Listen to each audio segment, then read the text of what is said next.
Soul Hackers 2. Yeah, I wish this was how fun Soul Hackers 2 was. Actually entertaining game here. I mean, okay. No, actually no. I'm not gonna give Soul Hackers props. Just because I'm enjoying it slightly more at the moment we're at, doesn't mean shit. I'm enjoying it because we're talking about other shit, listening to different music, and not having to listen to the story. The gameplay is still pretty piss poor, and the dungeons are fucking horrible. The quests are bad. So it's like I really can't give it props. It's like I try to be fair, but I don't want to be like unfairly fair. It doesn't deserve any props. Man. We played a twisted version of it today. Like, of course, SMT5 music and Fata Morgana talk is gonna make it feel better. Same problem with Xenoblade 3 is like I had more fun with that because I was playing off stream. This guy wants me to pay my debt, dude. I will never pay my debt. Fuck you. Debt free, brother. Because I just pretend I don't have it. It's that easy. Yeah, the clown music was fun to talk about. I mean, Soul Hackers 2 isn't all bad. I'm not saying it's like an atrocious game, but it's so bad to weak, man. It's like, it's really bad at times, and then it's just really just fucking meh. It's just, and for a game that's as long as it's gonna be, it just ain't there, man. That just ain't it, man. Yeah, exactly. It's good background noise to discuss better work. We always get our best discussions about good things when we're playing bad things.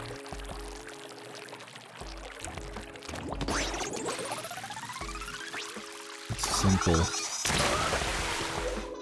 I have to shoot as I'm rolling on the slide here.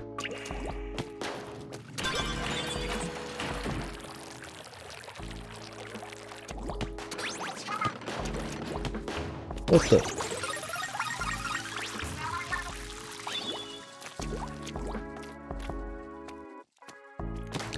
Level 5, yeah.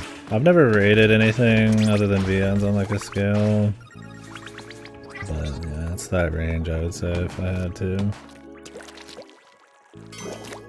Maybe we'll do an SMT tier list after Soul Hackers 2. Would you guys be interested in that? Out of all the ones I played. For some context, maybe. I haven't done a tier list in a while. I like doing them. Yeah, I mean, I'll include Persona, of course. I'm not one of those people that thinks Persona is an SMT. Make sure I have too much gameplay.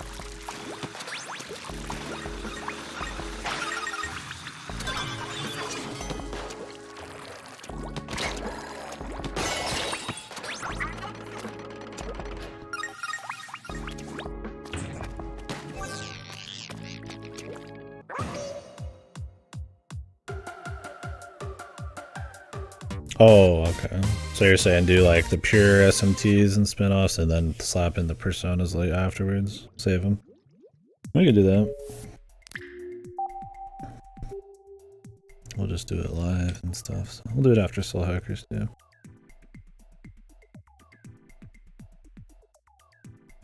We could, but I imagine there's real tier lists on the websites and shit. The tier list website's already prepped up.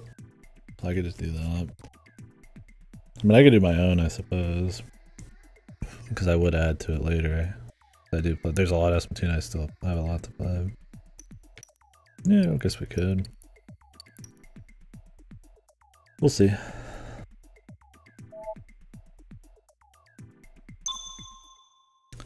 Fly the inkjet and dodge till time runs out. Oh, you mean after my short list of stuff I haven't played? Yeah. But I've played a lot of SMT already. I think we could start it and then add to it, yeah. I mean, yeah, I guess saving it for the bigger discussion would be fine, but I think there's enough there to have a talk. And have some micro ones later on.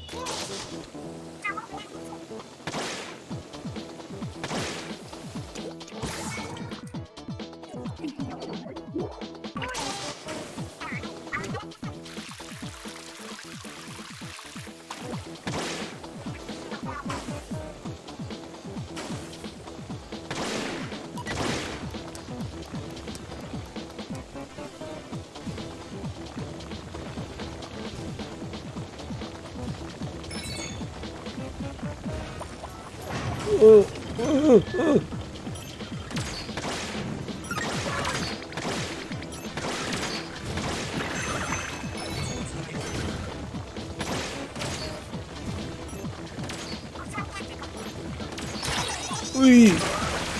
So close, dude. I need to not go for the shots on those last guys.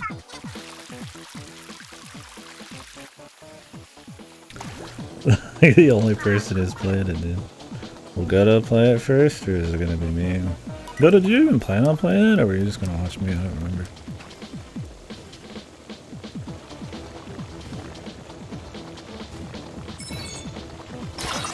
Oops.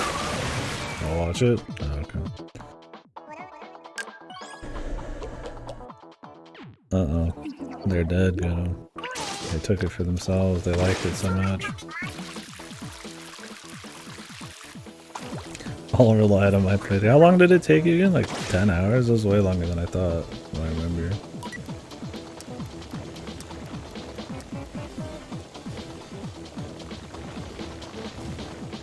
I need to look downwards so I can get a better idea of like depth here.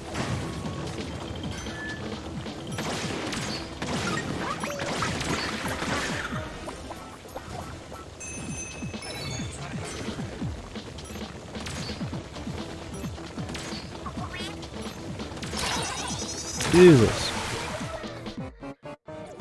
Okay, so it'd probably take me the same then. We got distracted. I mean, I just talk so much. That last 2 seconds with those jackasses, man.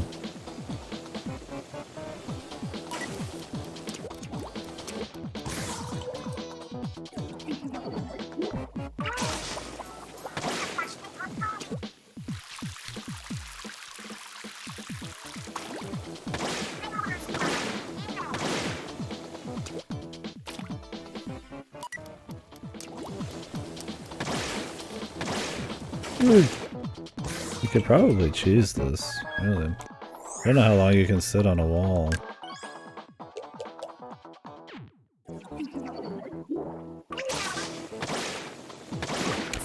Yeah, I'll play that one too. Like I said, in the next month or so, we'll be able to get in a bit more stuff.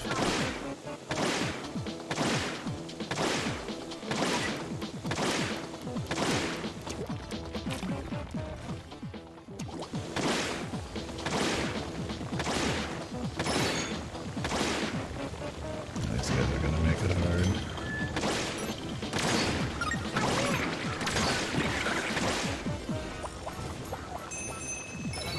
That's a 10x to Fata Morgana. Whoa! It's that much of a masterpiece, huh? Oh, you just sit way back there. Damn. Oh, Fate Extra. Sorry, I read that wrong when I was surviving. You have Fate Extra 10. That's definitely the case.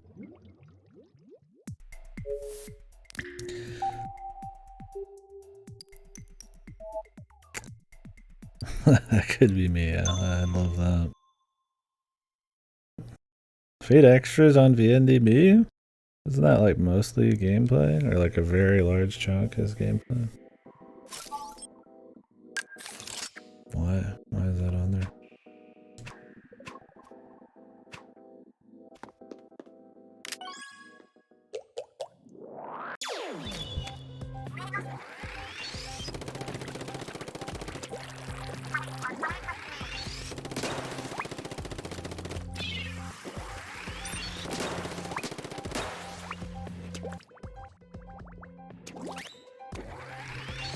The only Fate they played is Extra. Yeah, they got in on the good shit, dude. They're like, VNs, that's for fucking losers. I'm gonna only play the gameplay, baby.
Christ, man.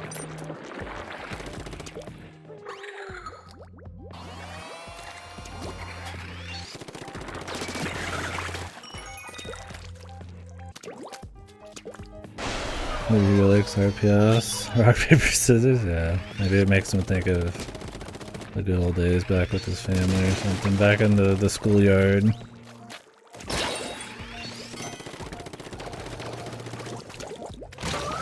Great.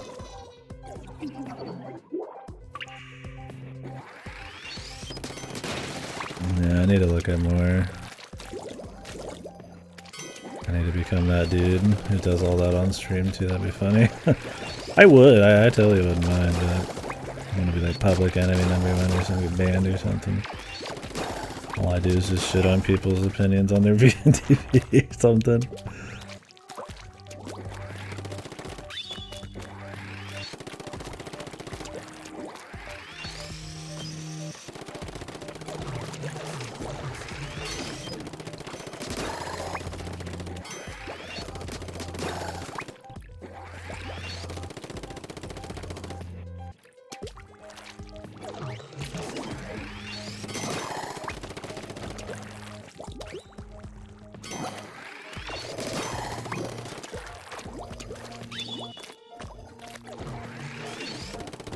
I do that with Steam reviews a lot. After a lot of games I play, like I just did it with Plague Tale. I'm just like, did I just not get this game? What other people say? How do they say it? And then I read reviews and I'm like, oh. I tend to just look at the negative ones though. Because I'm usually looking at something to get some kind of like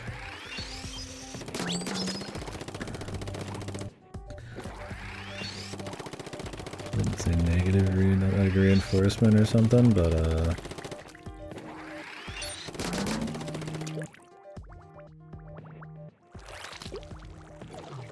yeah, they're pretty funny. I think it's more that I only look at reviews for games that I really truly just didn't like or I had some issues with. Like a positive game I like, I mean I just like it. I don't need to see too many people say the same shit. Or how they say it. And a lot of times how people say how they like sometimes seems kinda like goofy. Not always, but people err on the side of positivity on Steam. That makes sense. I feel like I can get like a more accurate read when I'm reading more critical shit.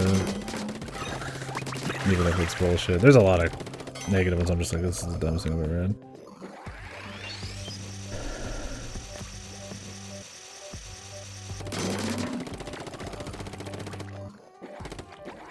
I'm not explaining why. Sometimes you just want to read other people trash something, man. Especially if you're in the minority, like, you know, maybe I'm just crazy, or maybe people have similar fleshed out opinions, but who knows. I do it often. It's just interesting. I like watching other reviews for shit too. Even ones I don't really agree with. I need to do that more differing opinions and like challenging opinions, because I like having like challenging conversations when people don't agree with me.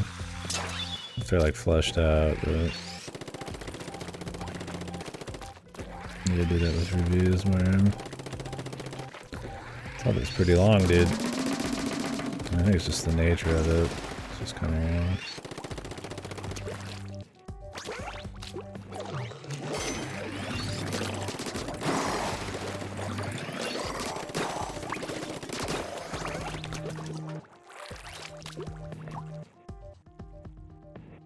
Why did I not paint this whole thing? So the AI 2 review with all the emoji scales. Oh yeah, I saw that one, dude.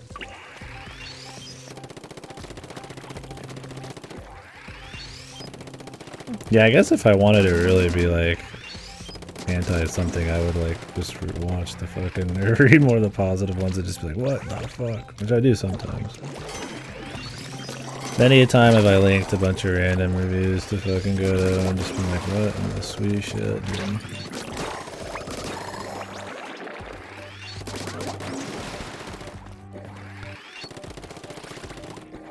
guess I don't know what I'm getting at really. I do both. Just don't think about it. Shit's entertaining, man, that's for sure. There's some fucking crazy ass opinions out there. Just the way some people just like... I mean, I get not everybody like maybe speaks like perfect English or something, but just the way some people just formulate some of their thoughts on some of the Steam reviews, dude. It's just like, what in the fuck, dude?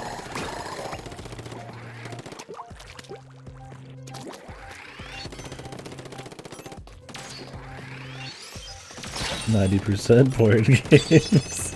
Holy based, man. I mean, I say get it, man. That's all you're about, you just play porn games, man? Fuck it, dude.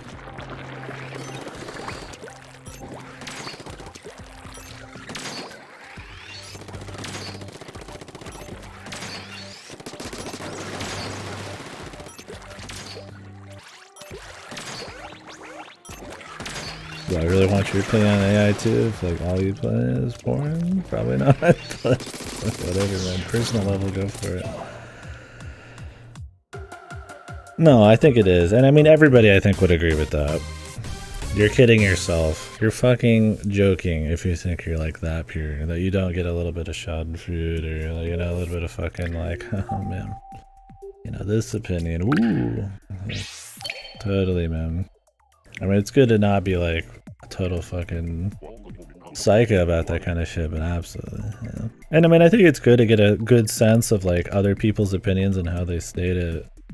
Because when we're talking about, oh, what all people like this, or what's the common opinion on this, but like you only are just talking to like, you know, the same people. It's like you go read stuff like that and you're like, whoa, it puts stuff in perspective. You're like, wow, some people are drooling, dude. Drooling out the mouth. And then you kind of understand like, oh, well, this maybe is why people like this kind of thing, or maybe there's certain like demographics, like there's older people or something playing this game, and I don't know. I think it's good. It can be, but it is funny, you know. But I mean, there's some value in it beyond that too. I do want to be an asshole to other people's opinions and think about areas where they will not know or be offended because some of them are fucking insane. Yeah, I mean that's true too. I'm not one to go out witch hunt people.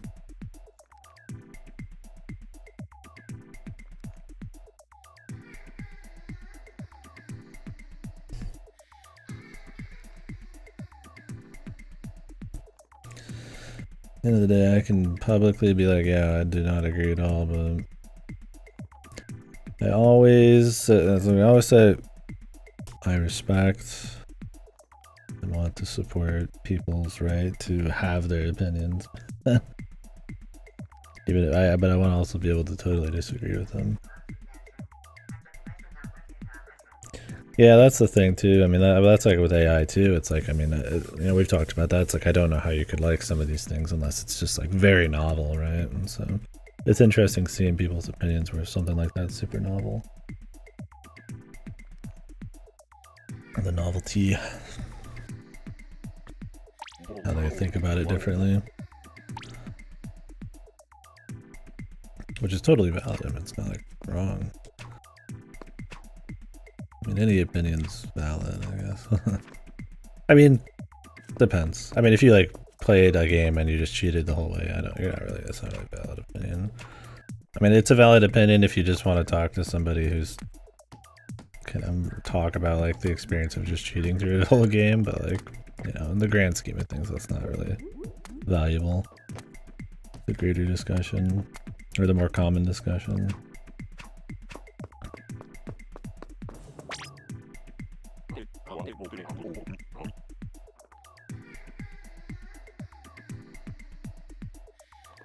There's no actual plot holes. It's just not true, right? Yeah.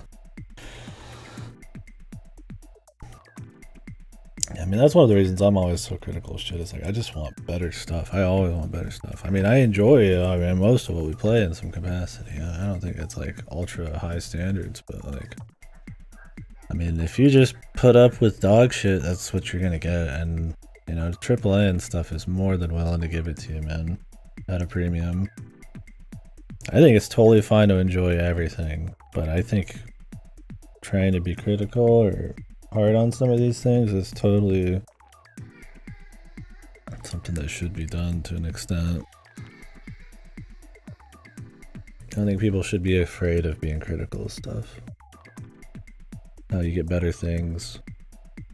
I mean, there's being nasty and there's being critical, right? I'm shit on somebody's game. I'd be more than willing to have them come in here and we could just talk about it. And I've been trying to like do more notes where I put in like other ideas or examples of things, and you know, I want to have like real discussions and shit. And like, yeah, we joke around a lot, like Uchi Koshi and shit, right? But it's like, I mean, at the end of the day, I just want them to like always keep getting better. Not that I have some answer to that, but it's like, I don't know, man. Yeah, I feel like always up in the standards, always wanting to take the tech we got and build upon all these other games to keep making crazier and crazier, you know.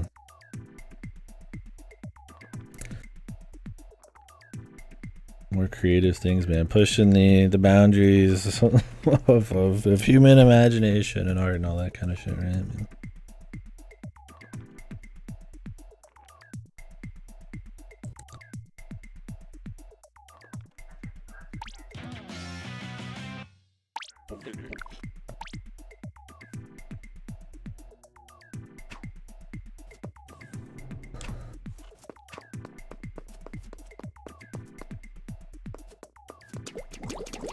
Like, I don't know, man. I guess to based. I guess to some it's just me justifying being like an asshole or something, but I mean I truly do want to like, I mean I have fun digging into the games. I just think it's fun. I mean I play so many things, of course I'm going to try to like attempt to like enjoy them on like some other level just because it's some entertainment, because we're always discussing shit in here, so I mean it's just natural that we would try to be more critical and talk about them in more depth and shit.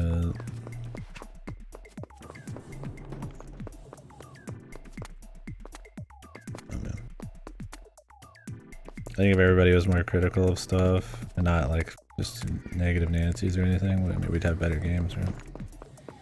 Putting up with just whatever is like why you get like Pokemon.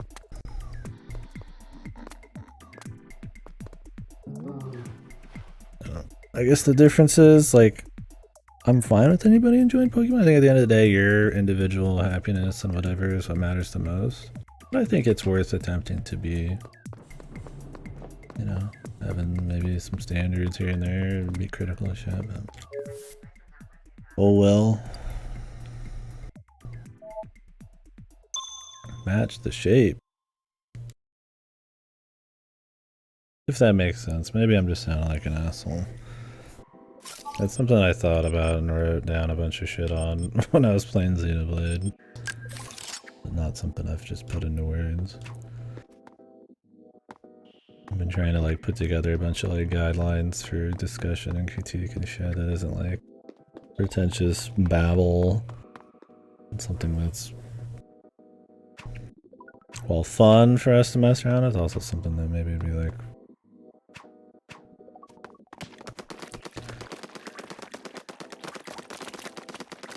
positive in a way, constructive. Constructive is the word. Yeah, exactly. And that's exactly like what I want to hear, right? It's just like, oh yeah, it's shit, but I mean I'll have fun with it and I'll realize what's wrong, and that's, I mean that's my thing. Like, that's both. That's respecting like your individual playthrough, but also, you know, not just being like a drooling like whatever, like, you know, it's a perfect thing. And I mean I'm not saying that like everybody should feel the same way about Pokemon as I do or something, because at the end of the day we all have played a different amount of things, we have different values. You know, some people, they play like one game a year and it's Pokemon, and like, okay, they're gonna have a totally different, you know, idea of what stuff is. But if somebody plays like a lot of shit, and not in like a, I'm a cool way, but just like, I mean I just do it just naturally, you know,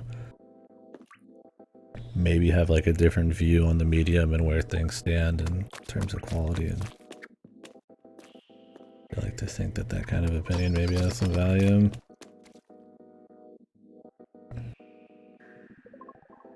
And those kinds of criticisms are what would like push the medium a bit, maybe. I mean, obviously what really pushes the medium is just people making crazier shit. I don't think there's anything wrong to be like outspoken about stuff. I don't know, nowadays it's like a weird thing, man. People don't like negativity. I don't even think it's negativity, man. It's just a natural part of like fucking being a human, dude.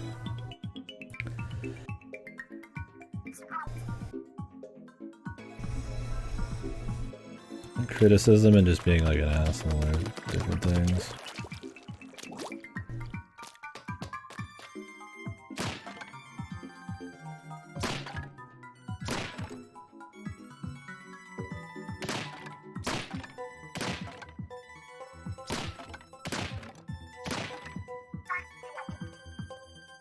This is an interesting challenge.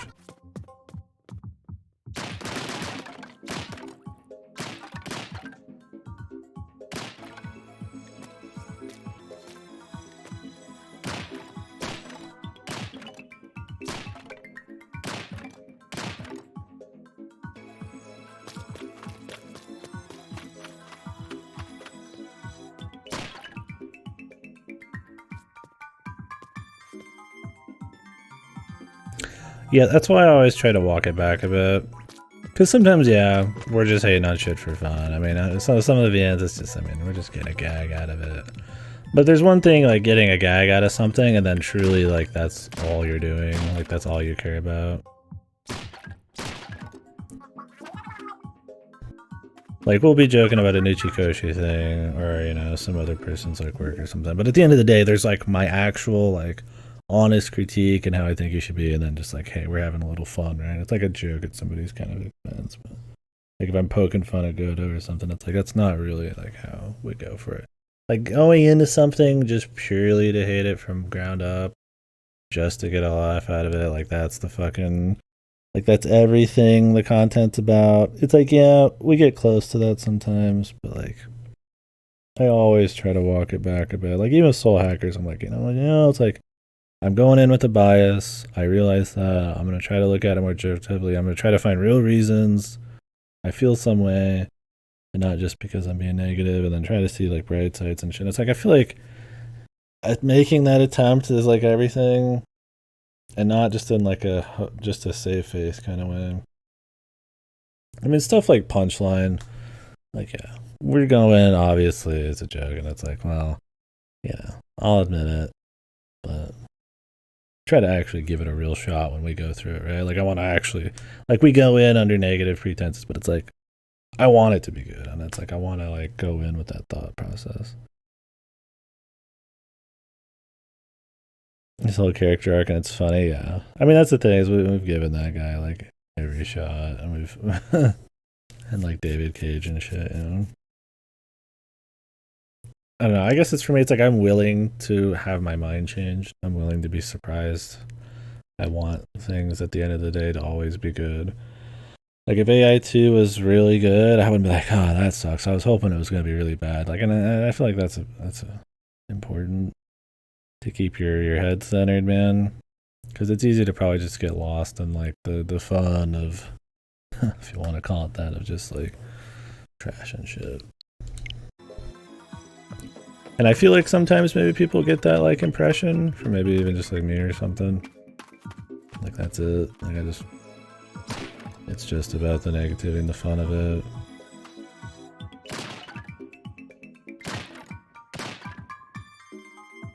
I think it's generally just like easier to talk about negative sometimes. That just kind of happens more. So maybe people just see that.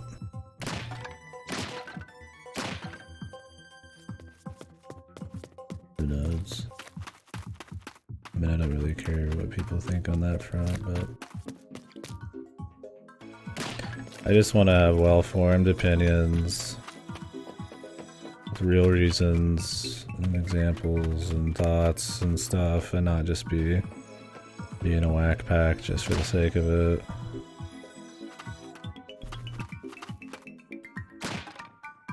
and have real discussions about games. If somebody wants to come in here and they're 100% positive about everything, we can have like a conversation about it. That's great. That's what I want. I just want to be able to talk up and down about it. Get to the meat of the matter, better understand the industry and the medium, and you know, respect the things that are really pushing stuff and why. And it's just fun to talk about and try to figure out, like, hey, maybe why would this be better here? You know, what was good about this? Why did I like it so much? It's fun. I don't know. I'm talking out my ass. It's like some kind of like fucking, I mean, what do you call it? Critique theory or some shit. Like, it's part of that, part like, what about criticism is like enjoyment, and what about it is supposed to be like some kind of constructive something, and I guess it's a weird thing. Who knows? I just enjoy talking about games. I guess it doesn't have to be like some noble effort. It's just part of the fun. It's like I don't write like pages of notes for half of these games just because I have like something to prove.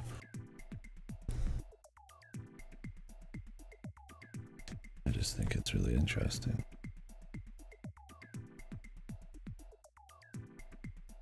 It's fun to talk about these kinds of things on like, I guess, a different level. Some people don't want to really dig into stuff like that. Like into their mediums, you know, like movies, like why is it good, or what's cool here, and try to find those like lines and stuff. And I think that's totally fine. That kind of criticism and like digging into something, just no, some people just don't care about it. I've known people like that. They just, it's purely the emotional experience or something, and like that's totally fine. But I don't think some kind of like, and I mean, it's like I still get that too. That's the thing I wrote down too, is to try to never like be so critical and be always looking for that like line underneath that like I miss the fun, right? I miss just the time, the flow, right?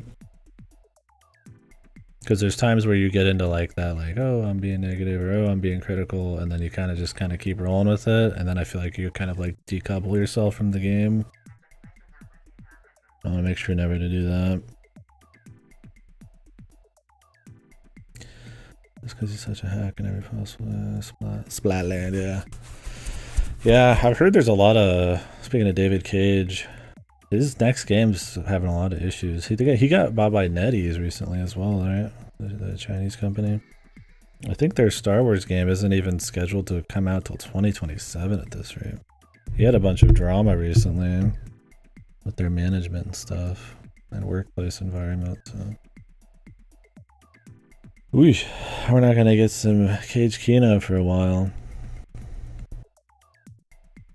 Yeah, sorry. I'm sure nobody's interested in what I have to say about criticism. It's something I do a lot of thinking about, I guess. Because there's that like stream balance where it's like entertainment and we're just kind of joking around and talking about shit, but then there's actually like me wanting to do like a quality job of talking about shit and understanding games because I like them a lot. There's a lot to balance, I guess. I mean, I guess there's always something to improve on, so that'll never change. But... welcome back. Where you been though?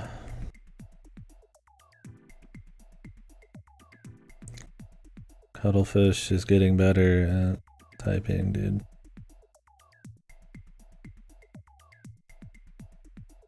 Yeah. Yeah, I mean, in a perfect world, everybody would like, you know, keep pushing it. Want to kind of, you know, have a larger understanding, maybe like certain mediums, and try to push it and really value that kind of like pushing quality and like ambitious stuff. But I mean, I don't. It's not like I consider myself some fucking like special person, but I don't blame people for not really caring about that kind of stuff, I guess. I think it's a good just mindset to have in general, but I don't like think people are like shitty because they don't really have like the scope or like certain kinds of standards. Like you can be somebody who's like, yeah, I always want something. I want stuff creative. I want really quality stuff. And you can have that same mindset, but have played like 1 or 2 games ever, right? And I think that's cool.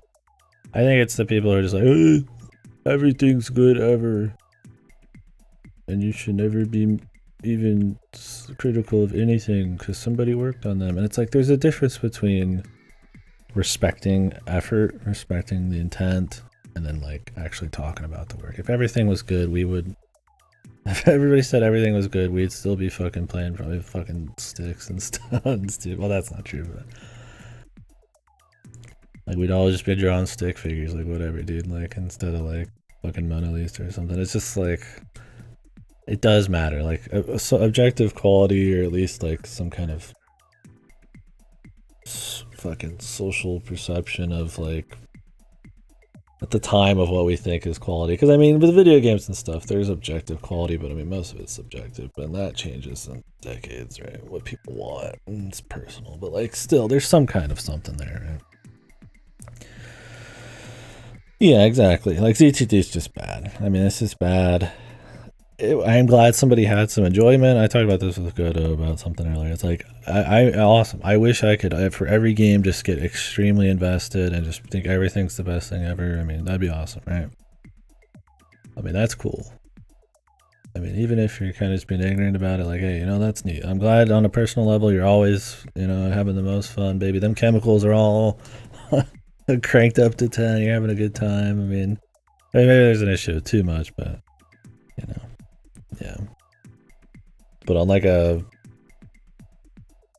on a more critical, I guess, level or standards, kind of the medium kind of view on it, it's like people should not be like saying that DTD is as good as it is completely unironically, because that's just like saying it's okay, like that this is God stuff, like this is the peak, this is as good as it gets or something, and like that we should just emulate that kind of thing. It's like with microtransactions and shit to me. It's like once you start saying like that kind of stuff's fine, it's like then that's just what you get. You get dog shit, man. Like I'm not saying you have to rail on everything. I haven't railed on this a single time. I like it a lot, but like I think it's okay too. I don't know. I try to walk it back and actually talk about what I think about some of these as a whole as well. Because like with the Plague Tale, it's like we focused on a lot of the negatives, but it's like at the end of the day I said I recommended it for these reasons and stuff. And I think it's easy to get too lost in that and then come across like you just are hating on something. So that's why I want to try to do the core takeaways kind of section and put like a more accurate idea of what it's like. I don't know, we'll see. There's a lot to improve on there, a lot to talk about, like clear answer, that kind of shit. I don't think anybody really cares either, but whatever. I care a lot. I have like I put a lot.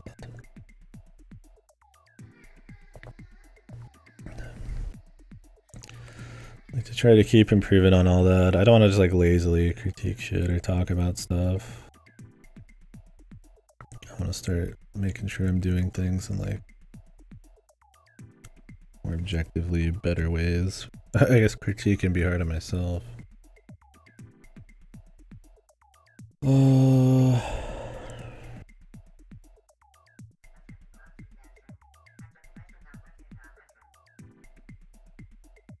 I don't see species-based grade cuttlefish.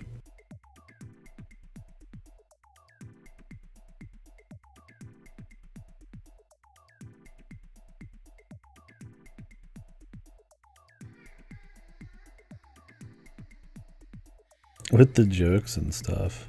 The jokes. What jokes was Pearl's throwing out? I like how we're just reading their chat log here.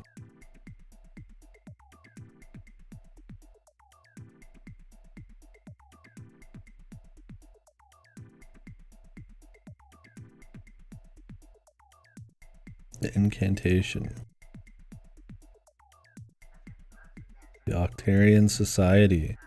Calamari incantation. I don't remember all this lore, dude.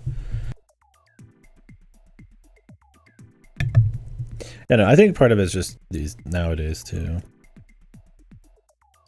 I mean, there's a lot more. I mean, you go like 10, 20 years ago, people were a bit more openly critical or negative about shit. There's a certain kind of like, I wouldn't say hug box, but like kind of sickly sweet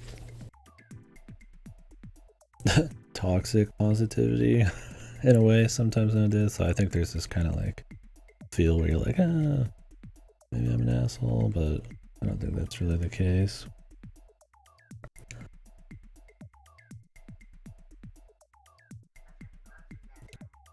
In certain circles, I suppose.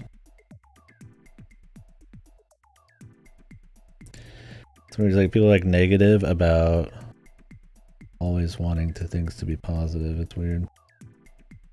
Comrade is the anti-mind hack song. Oh, okay. Who's mind hacking them in the Octarian Society? Is it just the fucking like that one guy who's like the final boss and everything?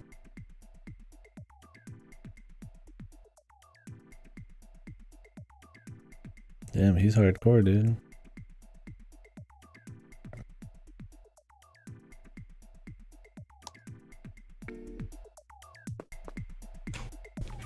He's just mind hacking an entire like race.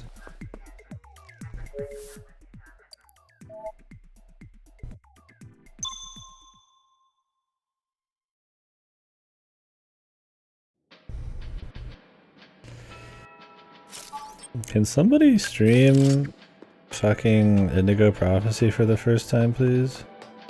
I'll never pay, dude, until they make me pay. Sam, when's the Indigo Prophecy stream, really?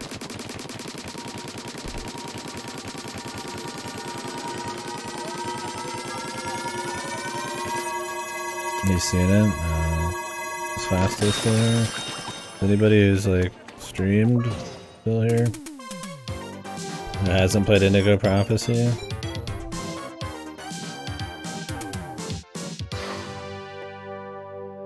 It just is funny. Like, if you see any of it out of context, it seems like the most insane shit ever. And then in context, it's still just as crazy. You haven't seen Heavy Rain, dude? Jason! Dude, that fucking YouTube video of the guy laughing about the Heavy Rain QTs and he fails every single one of them. Holy fuck, dude.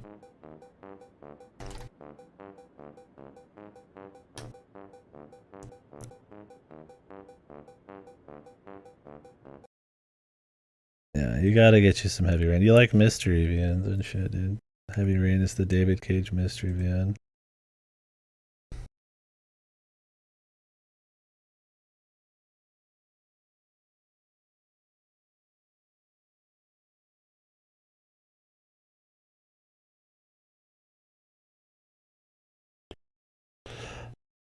Can I show this on stream? I don't know if he has any gamer words.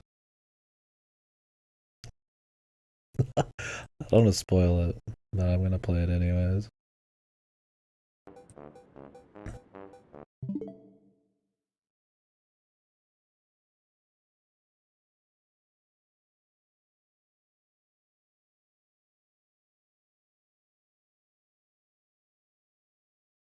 I don't think it has any like real spoilers in it. It's just a chase with some random dude.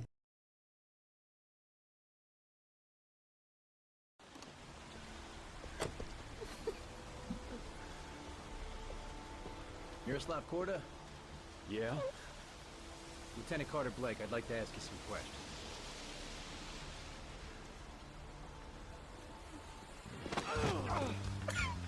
Shit, don't just stand there, he's gonna get away! Stop that guy! Hey man, watch it, dude!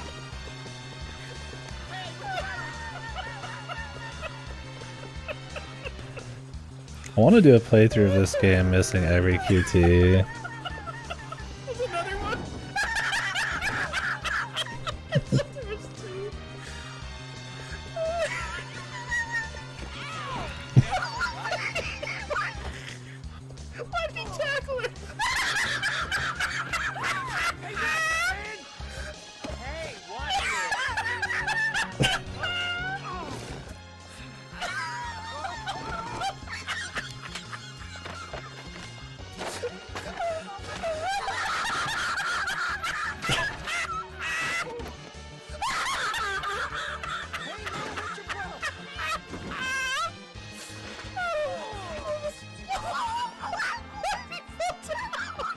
Oh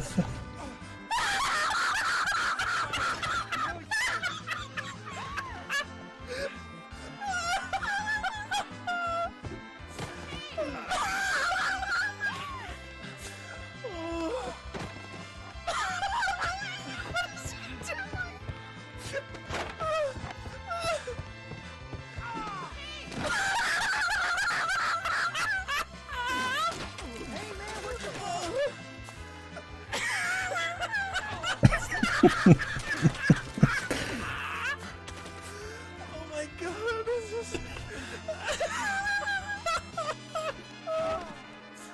Oh my god, this is... I hate you, damn bird.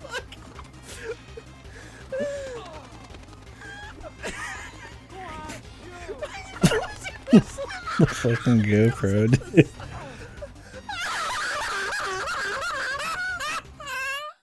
The fucking bird cam, dude.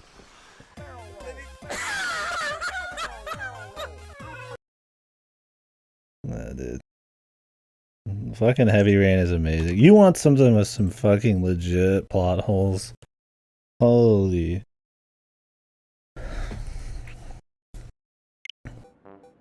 We need a Heavy Rain playthrough, dude. Heavy Rain's so good.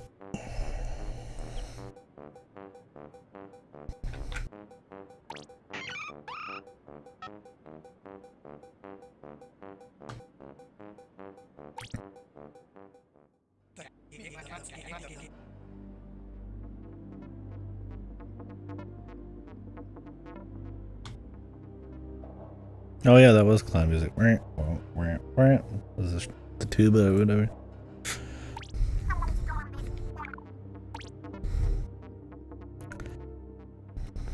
There you go, dude. Splatoon clown music. There's some goofy music like that in Zelda's too. Remember, right? I think the guy who shoots you in the cannon in Twilight Princess maybe had some clown music.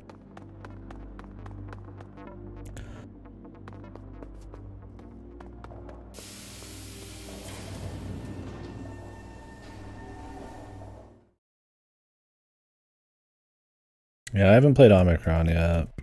Because it's more gameplay, I thought. I don't even know if I own it. It's been on sale for like a dollar a million times. I don't know if I ever picked it up.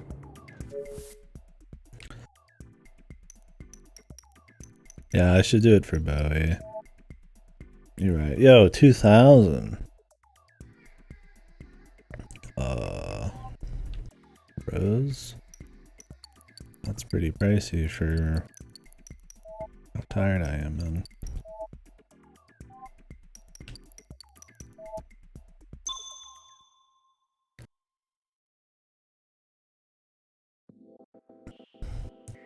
Price is usually difficulty. Destroy all crates in one shot. Anything for Bowie.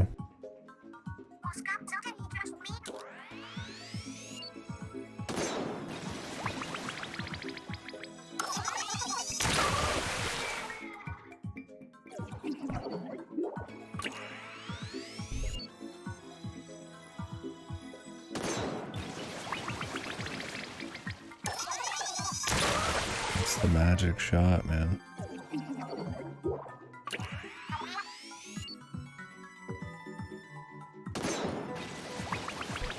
There we go. Before 2027, based.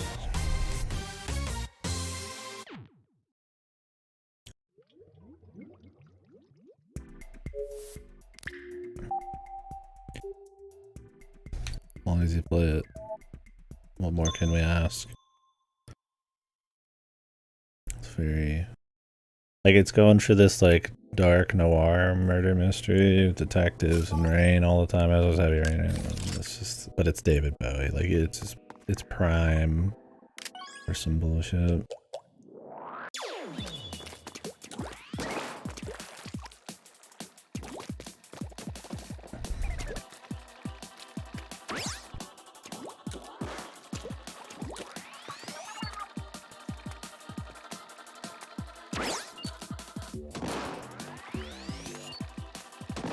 I guess I could just throw something.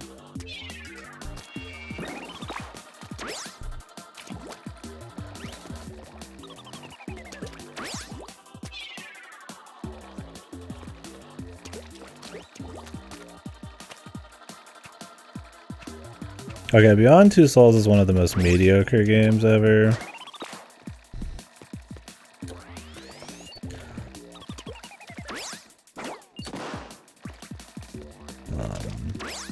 Indigo Prophecy is absolutely fire.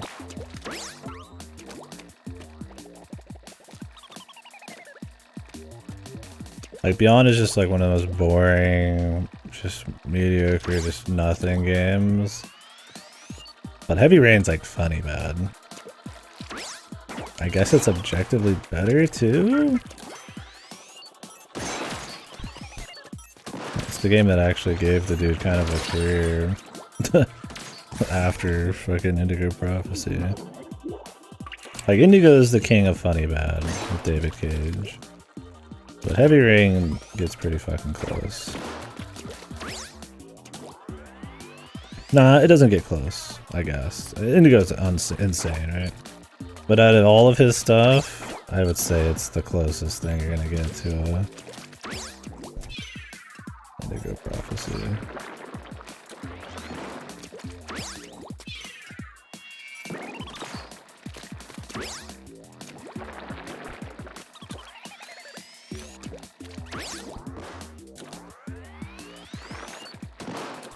Detroit's like his best game, and it's still shit. It has some funny moments.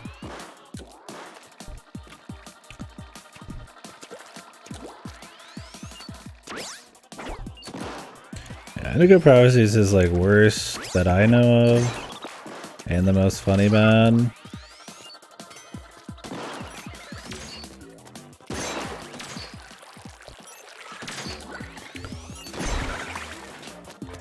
Heavy Rain is just kind of like a funny, shitty one he's done that most people know about. That's like his most popular. Detroit's his best, but still just kind of fucked and funny. And Beyond Two Souls is just his most boring game.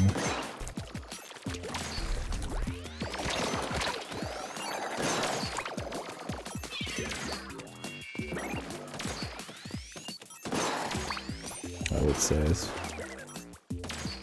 I don't know how. It's like I kind of get it maybe with Detroit, just because you get attached to like the cinematics, and maybe you like, you know, the main character or whatever. I mean, his actor's cool, he streams, and like maybe you like that part of it. Like his route was like halfway decent, you could say. But like that, you could just be like outright like a David Cage, like fucking just a dude, man. It's, yeah, like wild, man. Mr. Krabs, dude. Yeah, I like when he's drunk in the tub. Oops.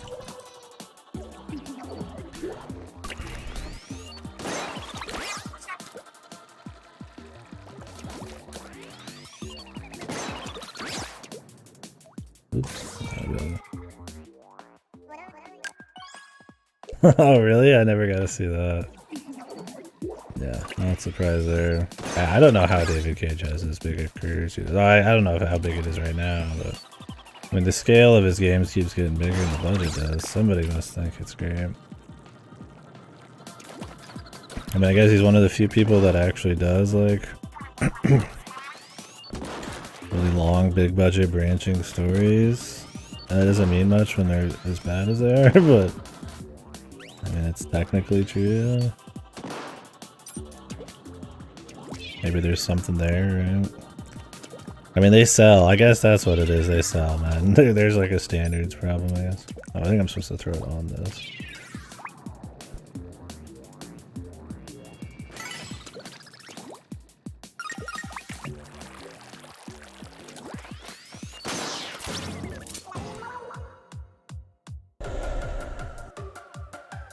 I don't know. I don't know anything about him as a person. I can only speak for his games, and except when he talked in Indigo Prophecy, his like physical model was there. That's about all I got on him. I would not be surprised. I mean, I've heard, like I said, the drama about his station, or not station, his company recently, and then selling them to netties and shit. I guess that kind of means something. But him as a person, yeah, I don't know exactly. I'm just always amazed that this guy he just keeps making games, or he keeps getting the budget for these. Yo, the Chads, dude. Chad Amiibos, or whatever.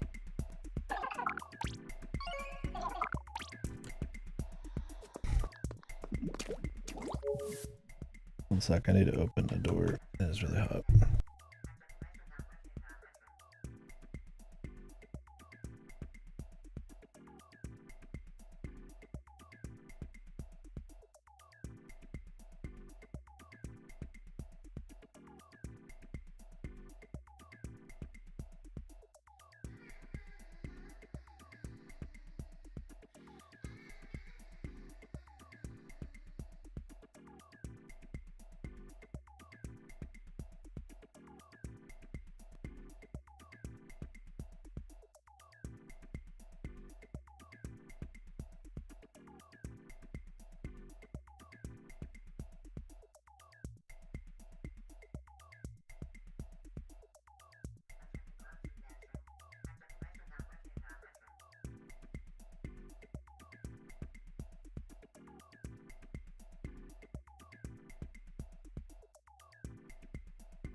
Oh no shit.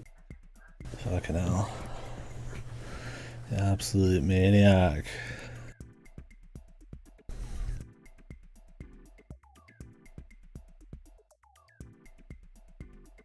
Him and his love of pixie cuts too. Is an absolute maniac for him. The polar opposite of Hyogo Nobushi. Maybe. I don't know enough about him.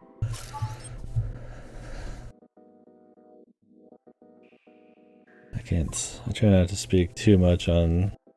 I mean, we'll joke about it, like, you know, them through their writing or something, but them as people, it's like, I really...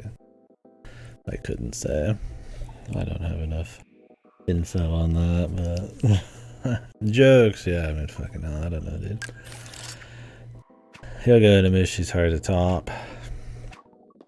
He's kind of just beast.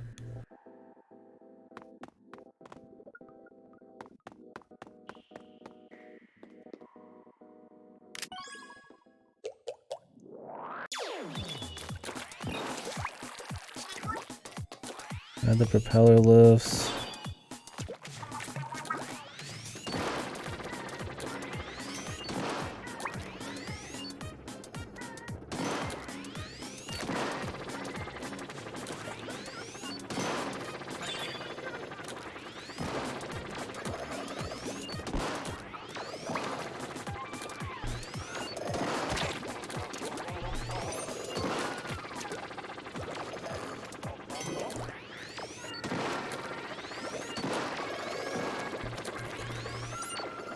Fuck.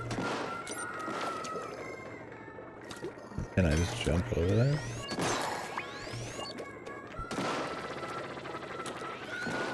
Ooh.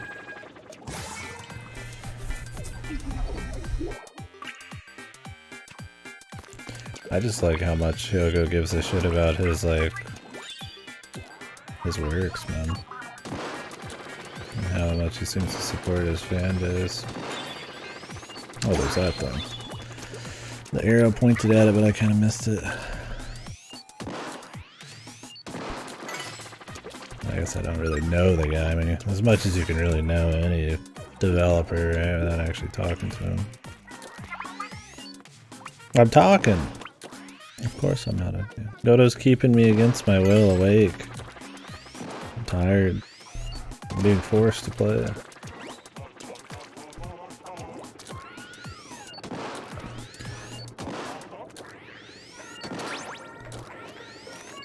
Everything's fine.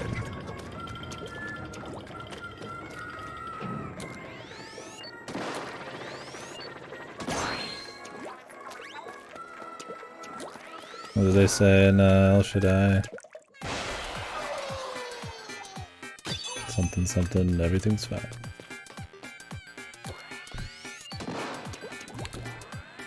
What the? Just slid right off, dude.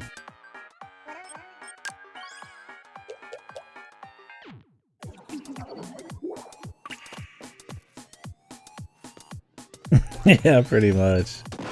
In the last, like, what? Hour I've been on this. It's been more than like 10 hours of fucking soul hackers.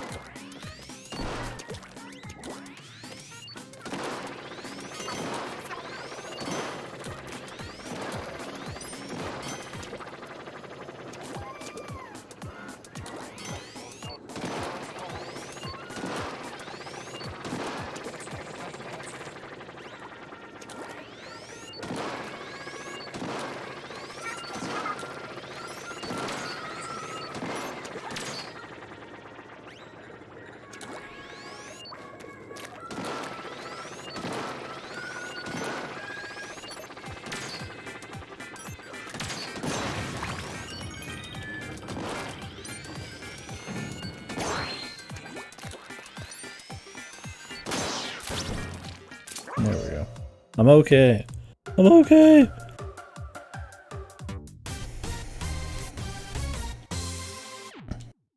Yeah, Hugo doesn't give a shit, man. I gotta respect that.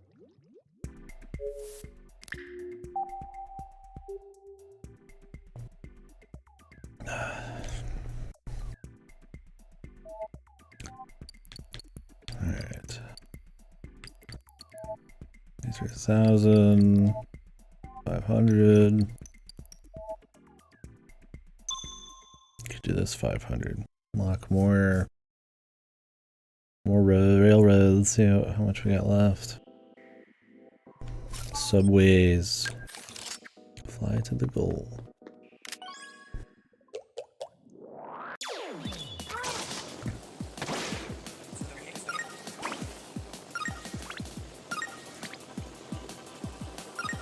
They get pretty creative on some of these. Like, I'm glad they don't all just feel like, you know, that kind of throwaway challenges that you'd probably get for like side content in the main game. I mean, I guess you have to pay for a full expansion. They better all feel not just like copies of each other.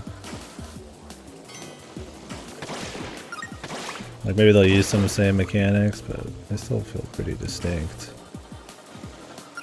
Just good.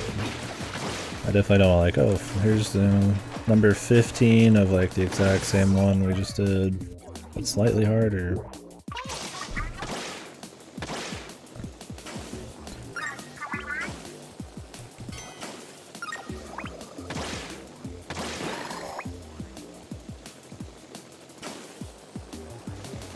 Play the onion rings? I mean, who doesn't want an onion ring? What? They're tasty. Calamari rings. And they give us salmon eggs or something. Or what are we getting? Fish eggs from grabbing them?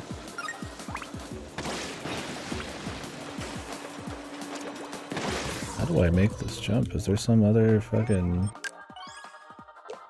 other bullshit I have to do? Attack I'm missing?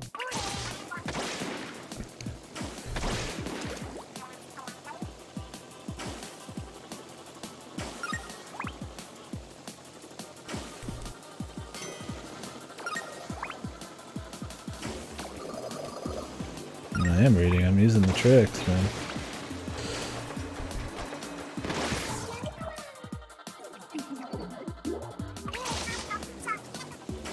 gain a bit of altitude with B. You do lots and lots in the air with B. You have to have something underneath you though, don't you?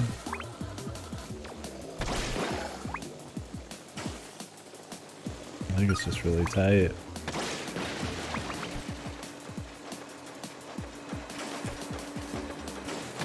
Yeah, it's just really tight. Shut up, Beto. Shut up.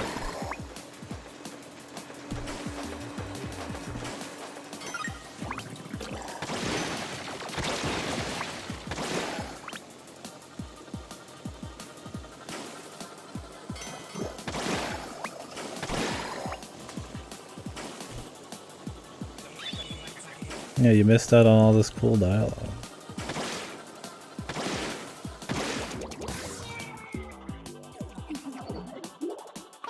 Where I get a loan. You also didn't do the hard shit right away, dude. Because you're weak.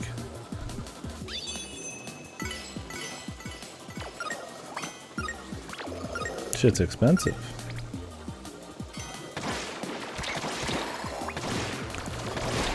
Got more money later on.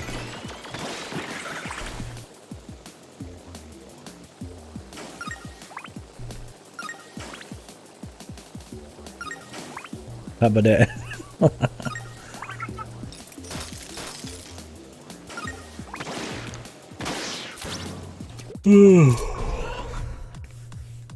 I just hadn't played in fucking years at that point.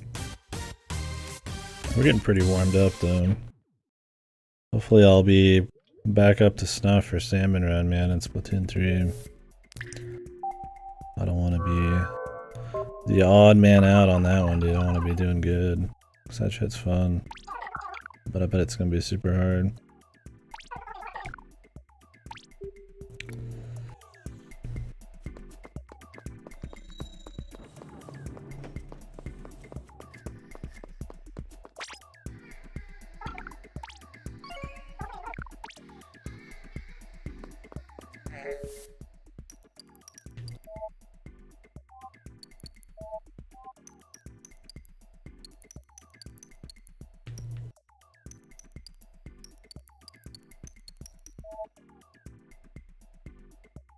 Do we do the 2000 one? Do I dare?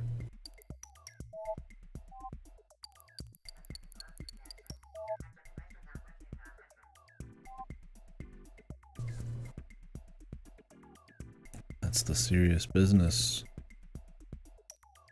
I don't know if I dare right now. I've been awake for a long time. We got a lot of bullies in the chat today, right? A lot of mean mothers. I don't know if I could take it. My delicate sensibilities.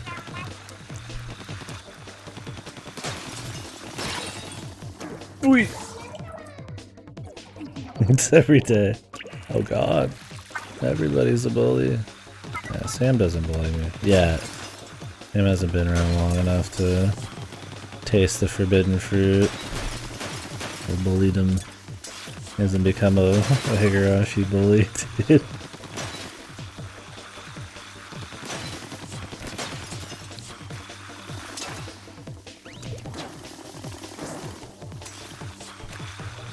Fuck yeah, pseudo. That's more like it, you know? Let's get more pseudos in here and less of all these other motherfuckers. More respect for this free content, man. It's free. I'm playing this game purely for your entertainment, not my own, of course. I hate video games. Dude, Fate's good. We need more Fate readers in here. I'm just kidding all around though, obviously. Not about Fate, but some people don't know. I'm just joking.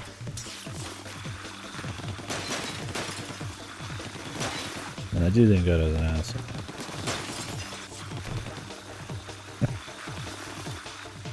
Only read Mihoyo? Come on now. Fate's awesome. HA is one of my favorite VMs. It's my top VM on the list, I guess.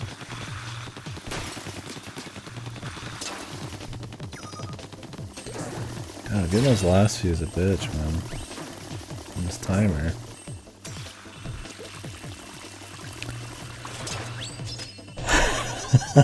Run out of room cry like David Cage, yeah. Did you really run out of the courtroom crying? Also, the idea of like the top VM, I don't really like that. I don't do like favorites, like singular favorites. I just had to pick something at the top that was like really hard, and it's like I'm not that invested in what's considered the best thing ever.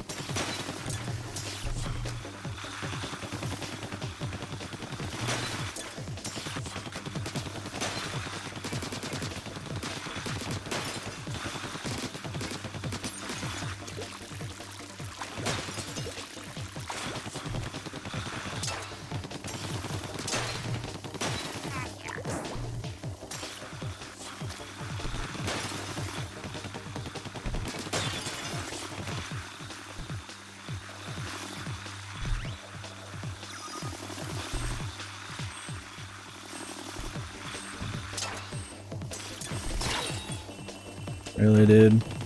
Right when I needed to make the jump, something was there.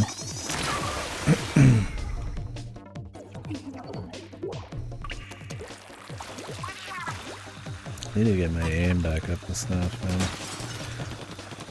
Sadly, this is like the only gyro shooting game worth of shit out there in the world that isn't like VR.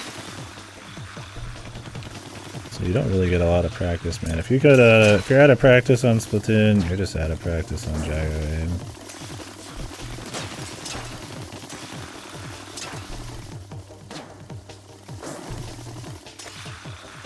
Simple as.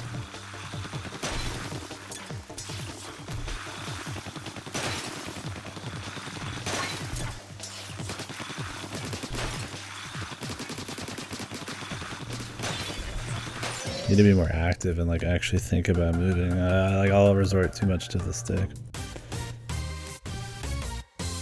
Yeah, some of these can get pretty hard. Does it not? I don't actually. I've never felt it, so I don't really know. Is that more like pointing? I mean, I guess since it's more like in your, that you're actually aiming something, it doesn't feel as much like gyro. Where this is like you're not really physically manipulating something exactly how it looks into like you know, on screen. It's you kind of just manipulating something that kind of sort of like, you know, like a stick isn't you aiming a gun, it's moving the stick, and so there's a little bit of separation there. I guess VR's, it's more just pure like right there.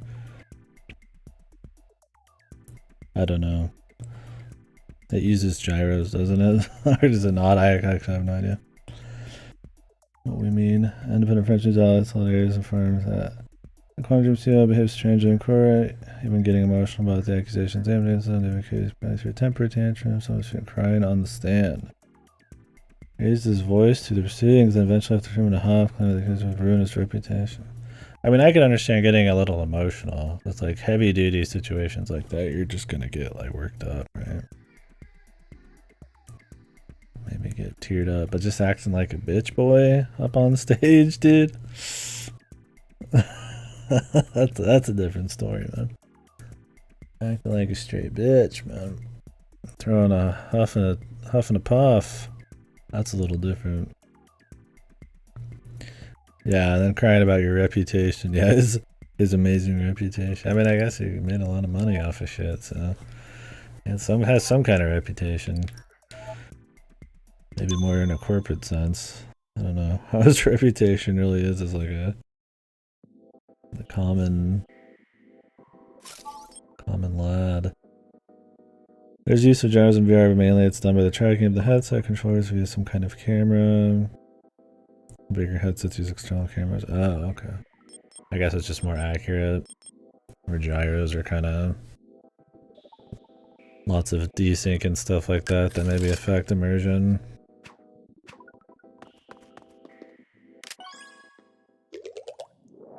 gyros or something that can fit in a controller.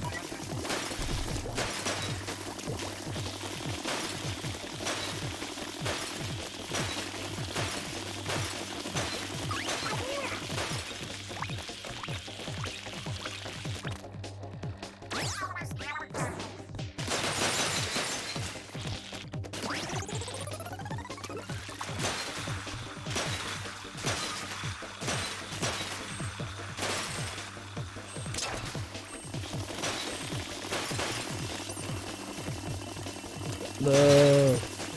At the beginning I didn't realize it was a timed thing, so I was really slow. I think we'll be fine.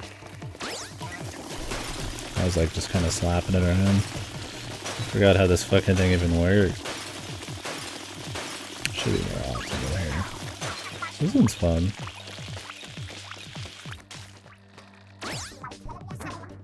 Whoa!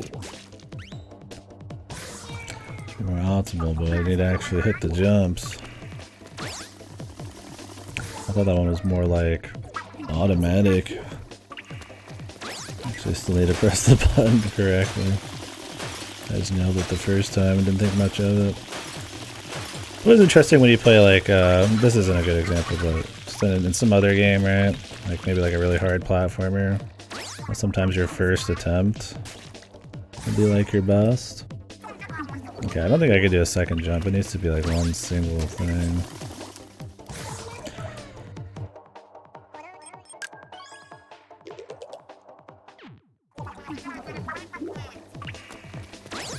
I just have to adjust the camera on the fly.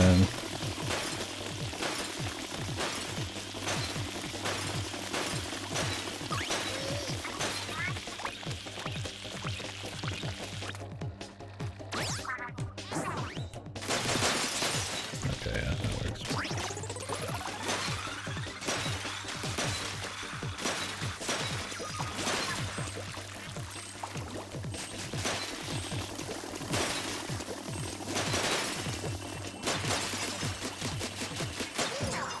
Poof, barely, man. That one's tight.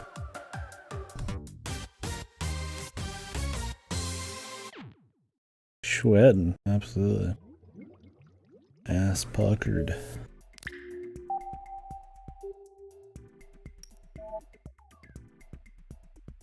$2,000.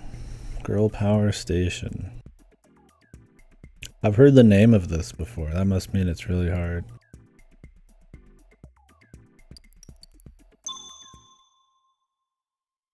I've never heard the name of a single challenge in this except that one.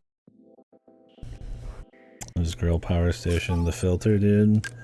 At the ultimate challenge. I'm not doing that today, man.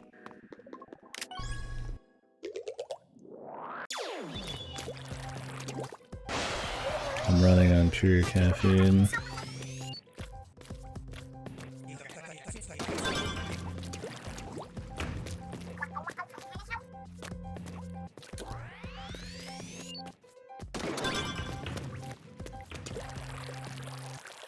I have limited ink. I see.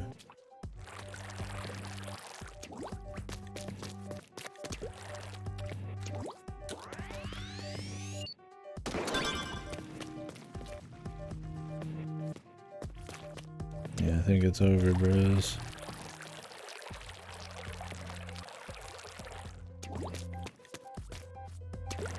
There's a particular order to this, I think.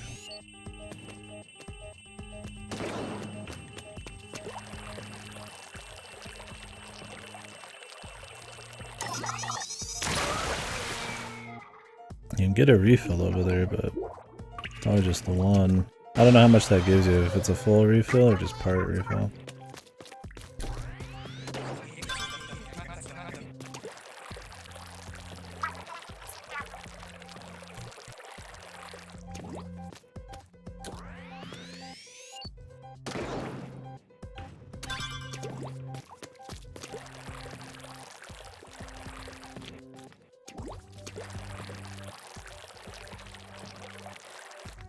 These are pretty tough, man.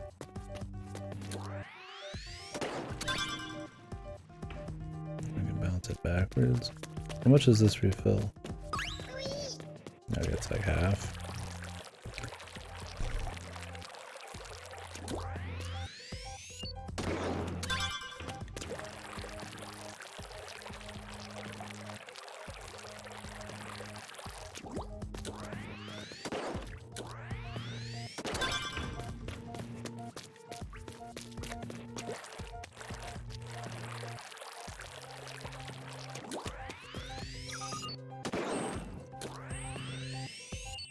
Can't even reach this, dude.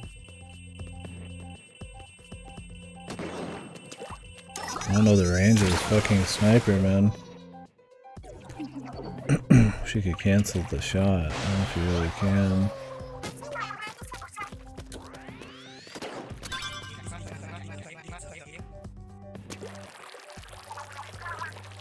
I can't make like a small movement.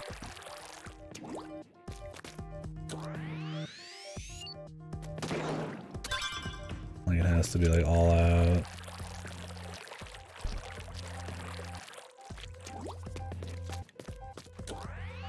In some of these situations. Oh man, really?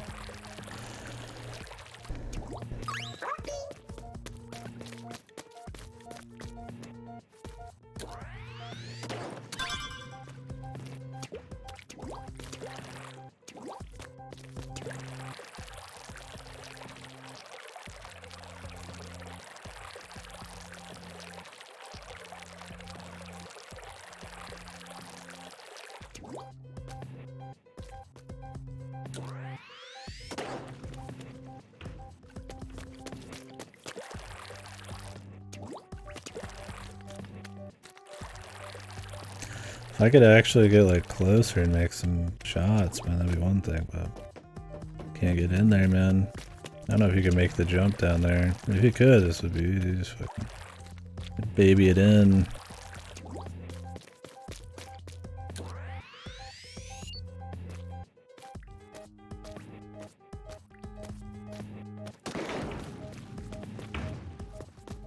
I just can't get a shot on there because I can't shoot it from over there. It's too far away.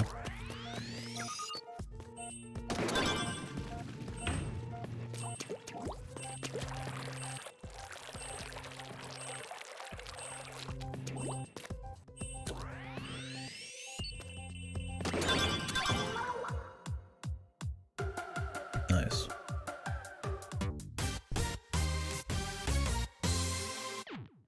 The line in the final shot. The 11th hour before the end.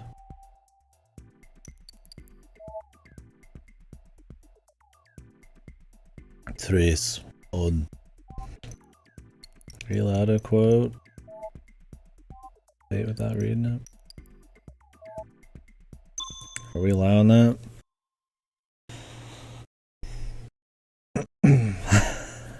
But should I look down on you for doing it? That's the difference. Secondaries, man. As they call it.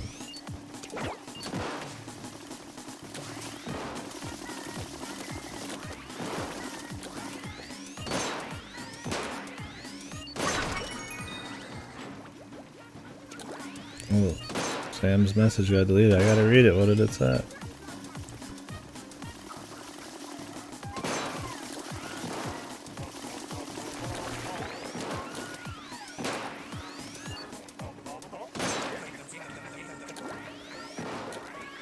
What the? What the? There's another one, dude. I didn't see it. It said I'm allowing it. There you go. Sam's got his permission.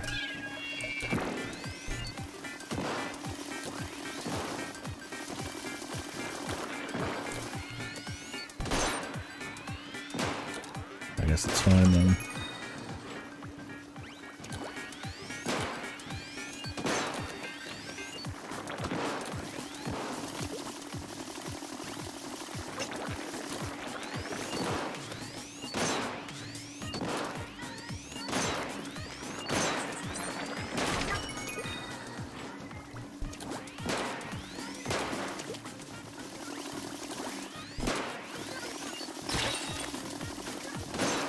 God, those things are annoying because you're trying to shoot while doing it, man. Fuck off. These shooting ones are always the hardest by like a long shot. Because they're like one attempt, no checkpoints, and they're all really long.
One of those shirts and sharing one of them for doing the stanza pose the devs didn't know. Oh, really? That sounds funny. I'm gonna have to see that after I've played it. I mean, I guess I could see it now. I'm sitting here looking at the character.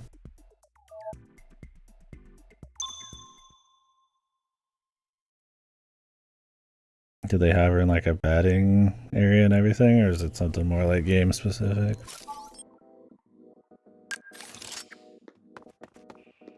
What does this do? Another sniper.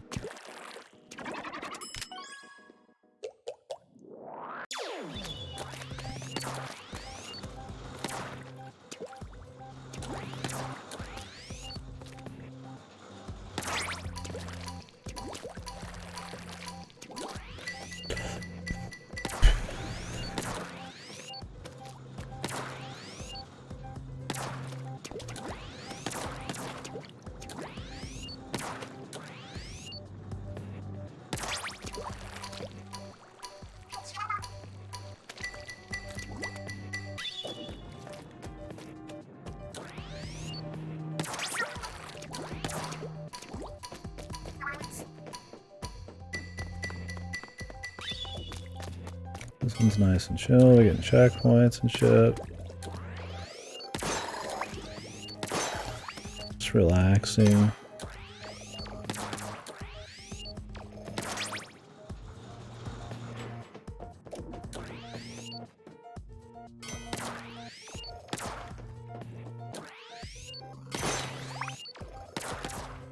I don't think this has like crazy range or anything.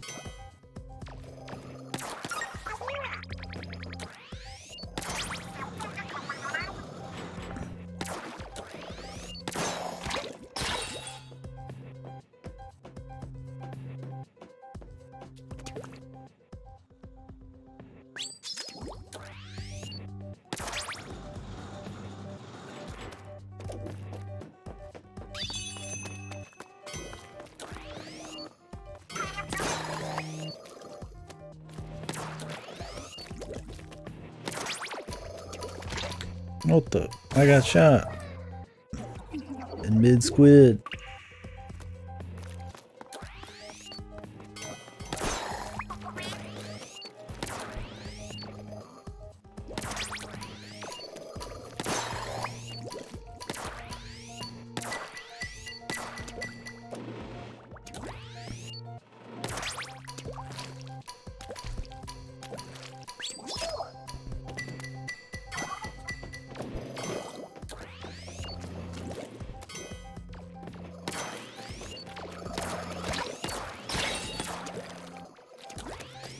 Fellas, man.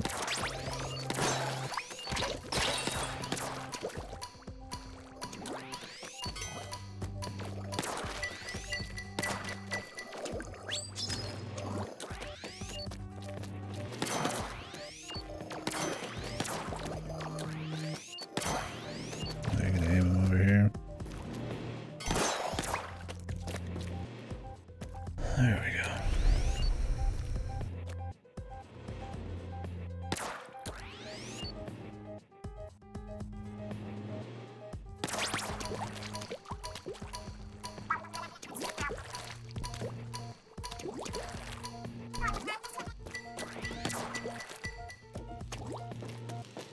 Close one. I was like, man, I don't know if I can make this jump. I've got to get some squid jump.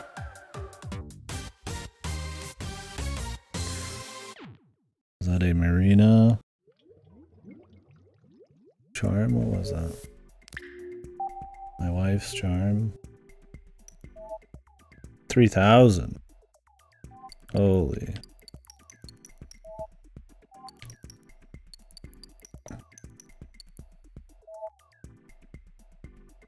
Holy God. Defeat the boss. Boss.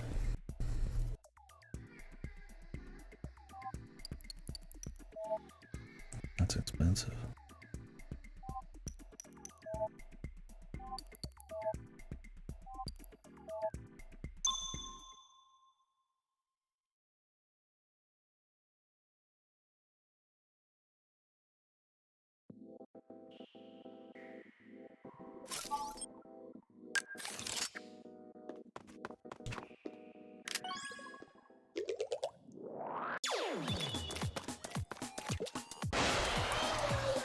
all the balloons before I escape.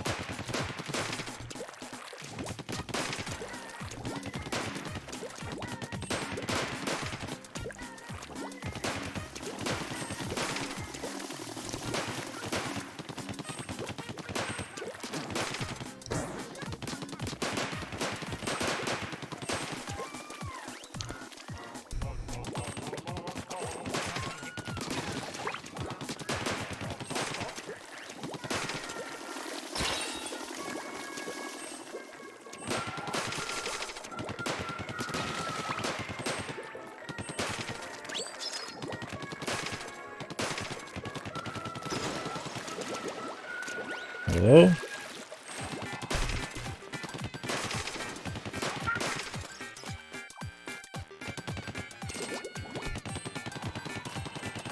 What the? I didn't know that was gonna be fucking 10 miles down there.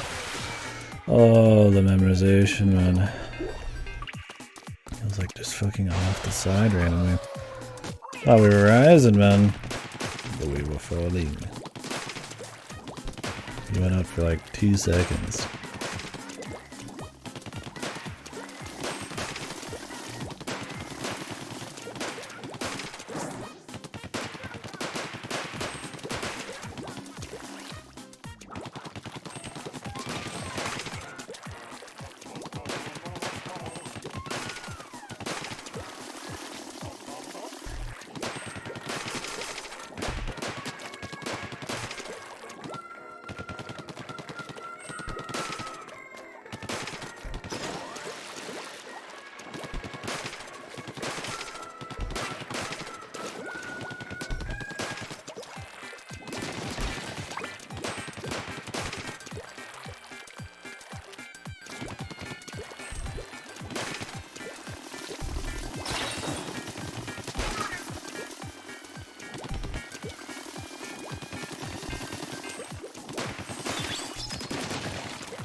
There we go. I believe him. Unless I got like deleted or some shit. And we'll never know. I don't know why Stanza would get deleted though. It's not like it's some crazy offensive shit.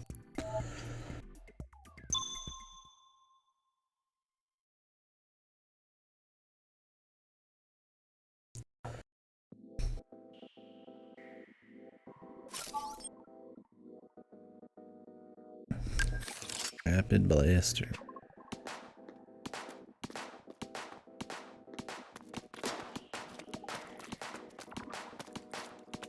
Nothing rapid about it.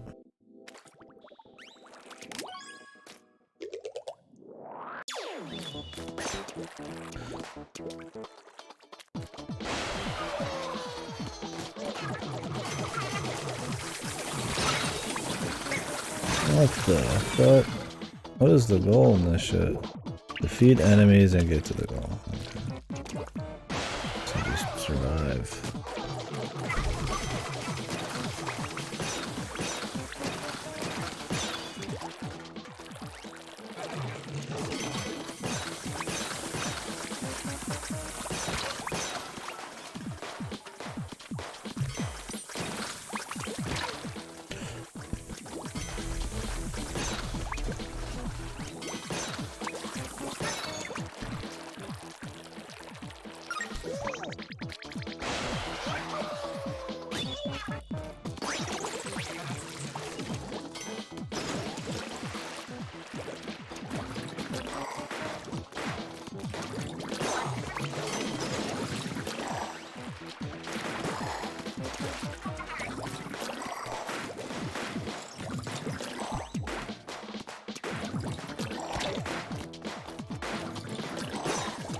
Jesus.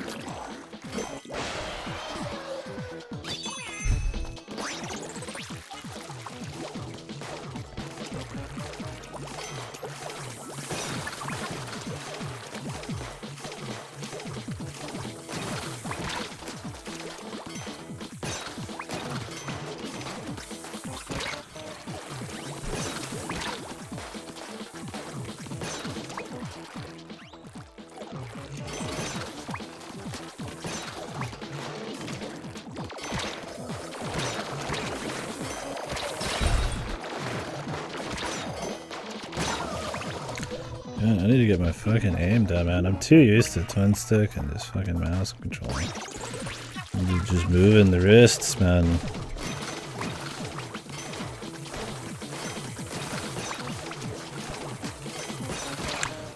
And I have the ability to be more reactive and shit. I just am not used to fucking using the gyro, dude.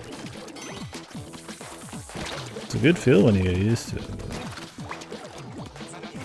You have to play the game for a week or two, man. Maybe not that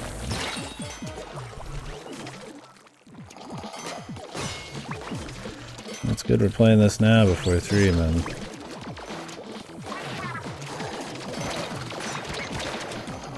Jesus.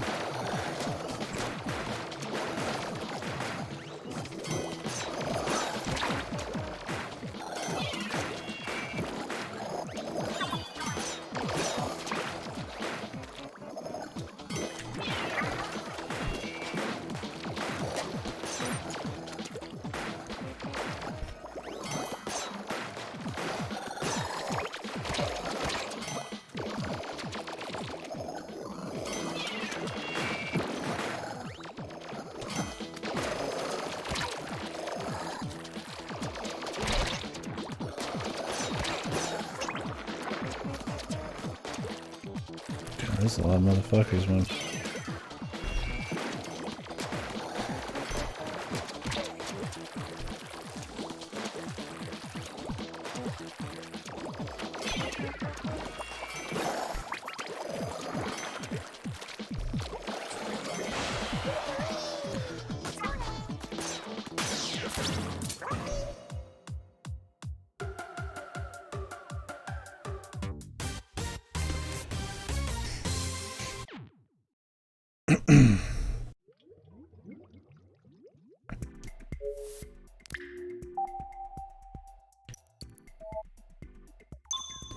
I guess they haven't used any salmon run enemies or anything.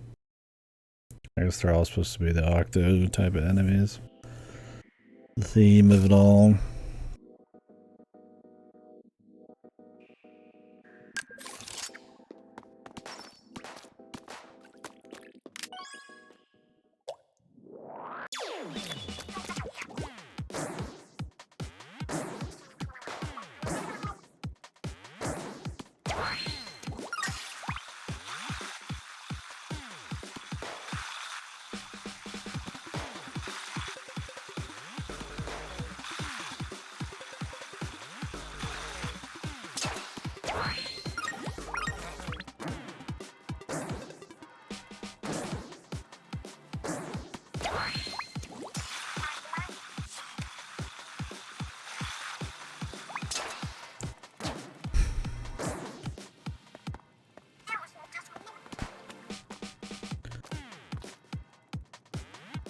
Shooting. Whoa.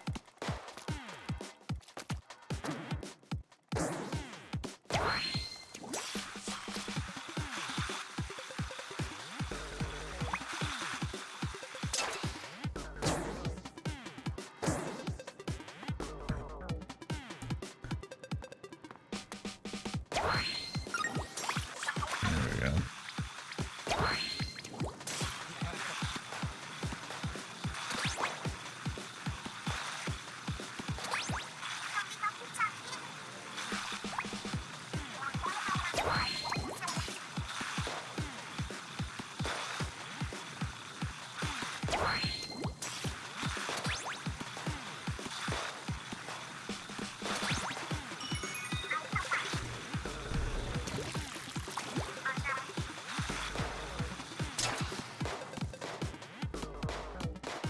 Nice. This is one I like to have a shortcut. Such a long fucking ride back.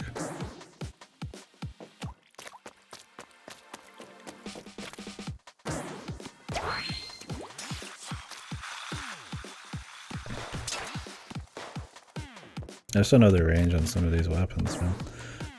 And you have to do leaps of faith, so it's like you kind of need to know, unless you want to just kind of trial and error. Just what's happening.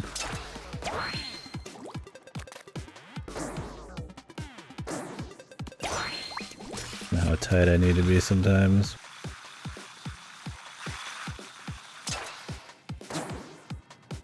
Like, fuck, I remember any of the Splatoon weapons. I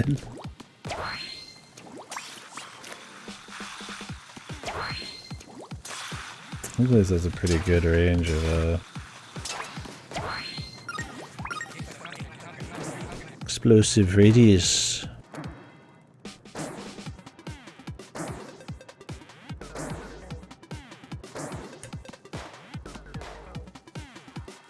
Yeah, this is a really awesome mission, dude. This mission sucks. This is just boring. I'm gonna redo this whole fucking thing every time.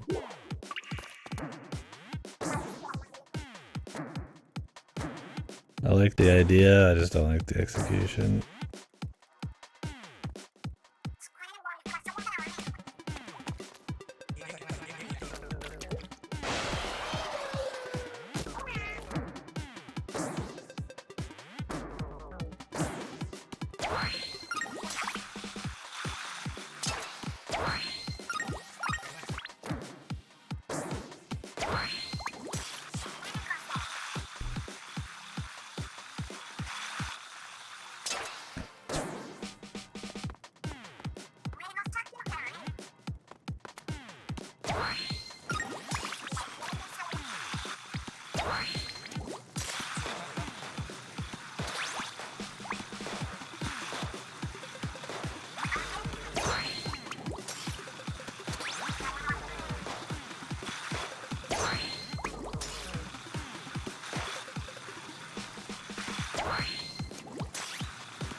She didn't have to hit this dead on, man.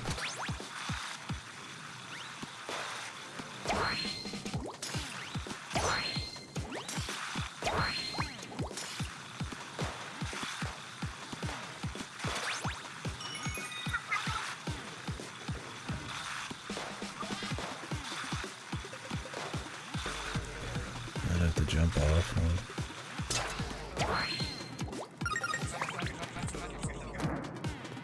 Yeah, you're bound to fall off at the very end here because it's hanging over everything. Okay, you don't have to fall off the side, you can just jump in place. So I just don't know the damn distance, man. I don't know if I need to make leaps of faith or if you can just stand safely. I think you could stand safely on more of those than you think.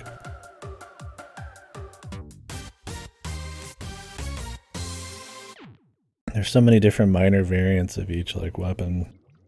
And a lot of it's like changes in range. I just don't know a lot of them without some practice.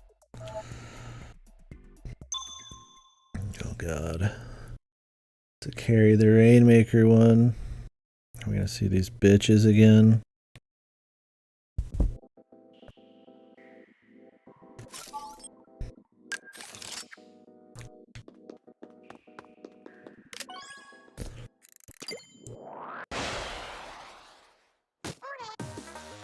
There they are.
Fuck, they're everywhere.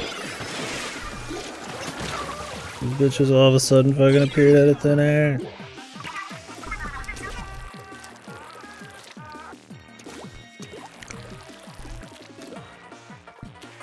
We're not gonna be able to get back over there and grab it. I don't even know why they give you the option, because it always resets. It should just auto reset when you die with it. It's a joke otherwise.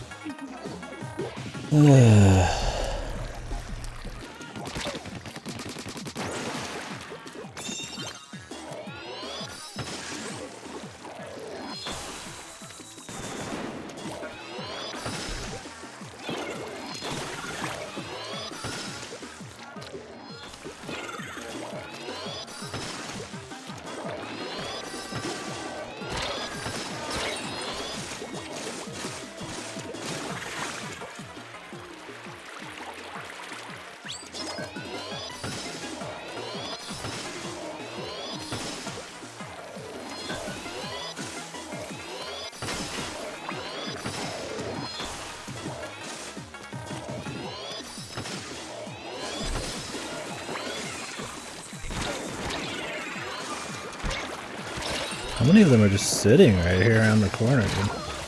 Like, it's unreal. They don't do anything, they just sit around the fucking corner and camp, dude.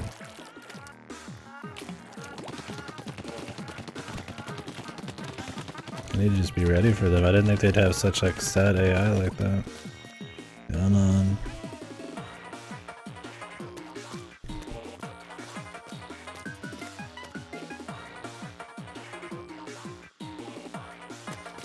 Gonna reset or what, dude?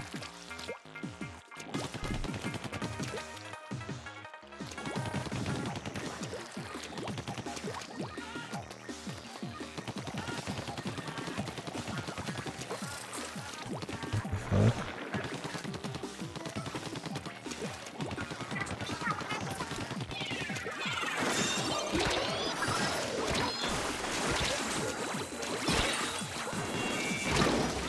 This is a shit show, dude. It's fucking silly, man. So why did they not reset at that time? Is their AI just like fucked?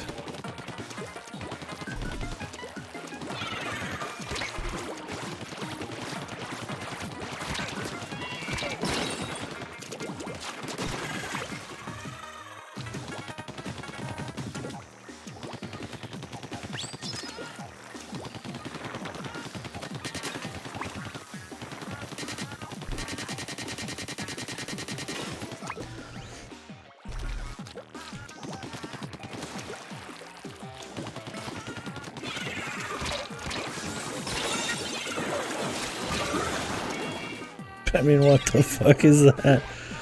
I need to like run around out like and try to like take them out one by one. Yeah, they just camp it. I mean, as long as they don't take it, I could try to. It's literally the whole map. They just gank squad you in. Very different from the other ones. Oh, good, it reset this time. Awesome. Just randomly. Oh god, that's not annoying. Why would I keep going?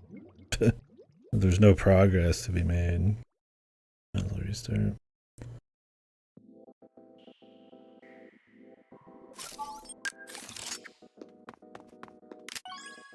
Need to use the grenade a bit more too.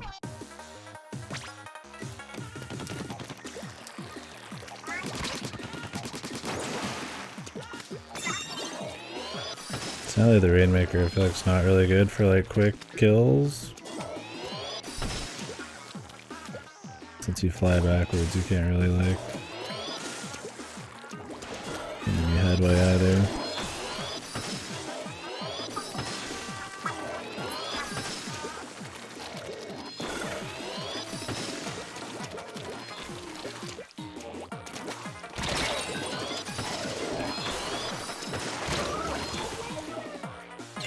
They just somehow avoided every shot.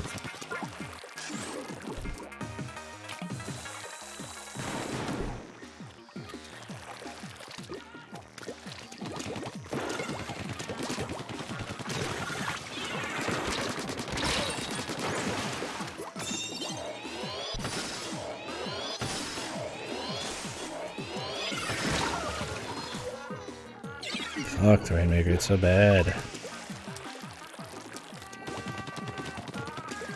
It's so easy to get out of its range, man. The travel time. How long it takes to fucking blow up.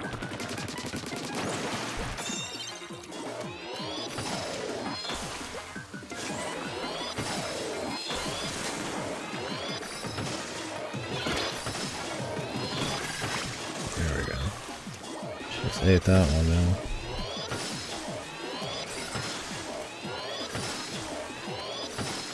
That was a better spot.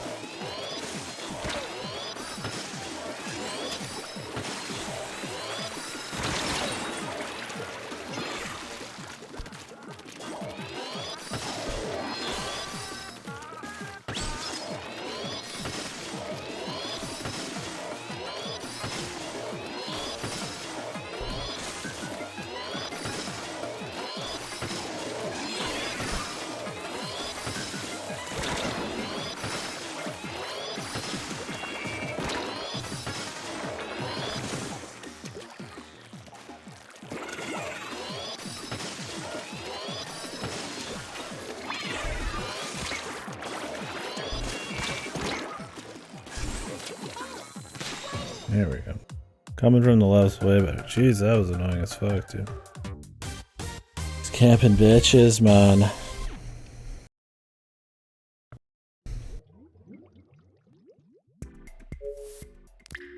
God, I hate the Rainmaker. That shit feels horrible. Collect all 8 data points. Right, I'll probably stop soon though. I'm getting tired.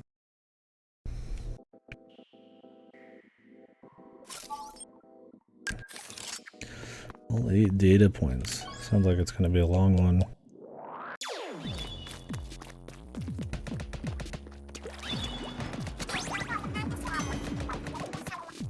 Oh.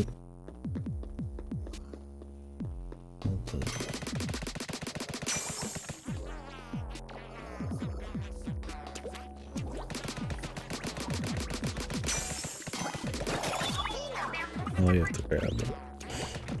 Gotcha.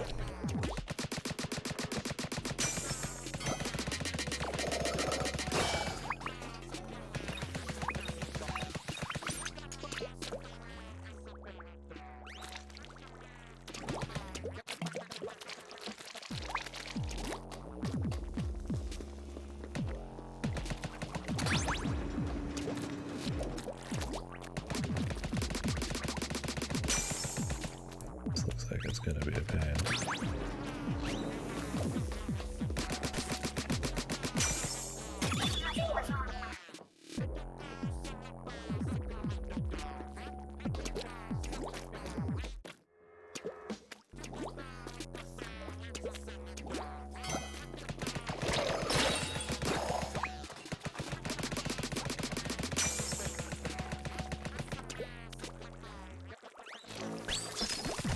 Great.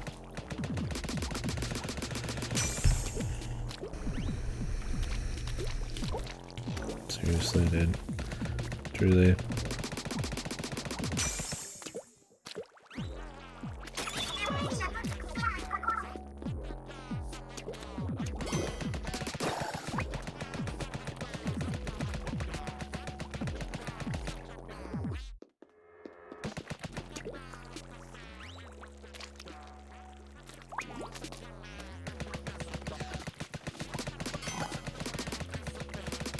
This is cute about how fun this one really is. It's different.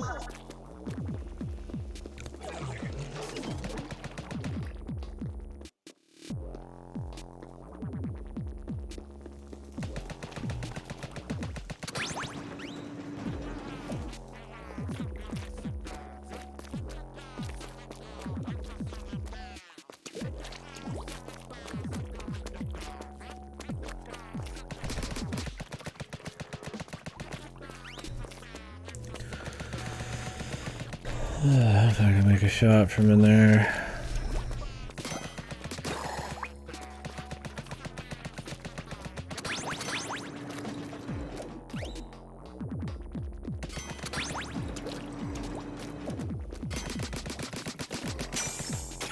Sploons are fun, brother.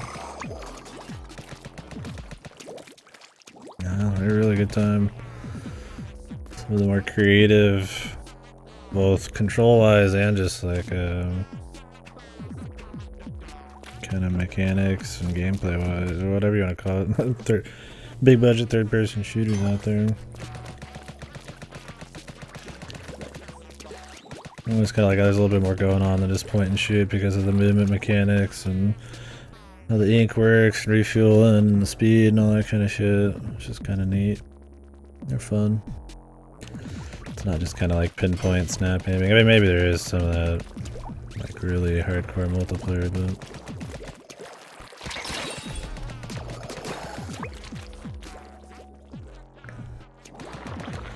it's a good time. I enjoy them.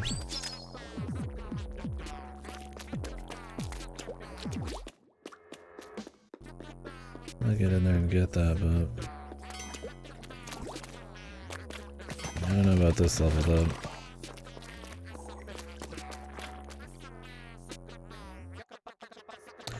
Yeah, I don't really do the actual versus multiplayer as much. I'm not as big into that. It's fun, but I like doing like salmon run in the single player. Me and Go to do a lot of salmon run.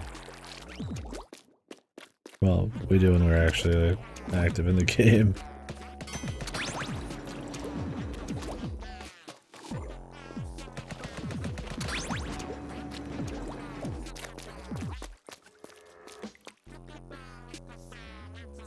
I don't know if I like this level though. This shit's fucking a pain in the ass. Yeah, salmon run is like the main reason for me to even play a Splatoon. You just could use a lot of different weapons. It's really frantic. There's a real high skill curve to it.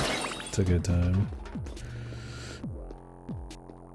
I would recommend it. I mean, the single players are fun too, but I mean, most of them are a little shorter, right? This Octo expansion's longer than probably the first two games, I'd imagine. The first one, I don't know. Didn't play the first one, but I imagine it's longer than both of them combined, so...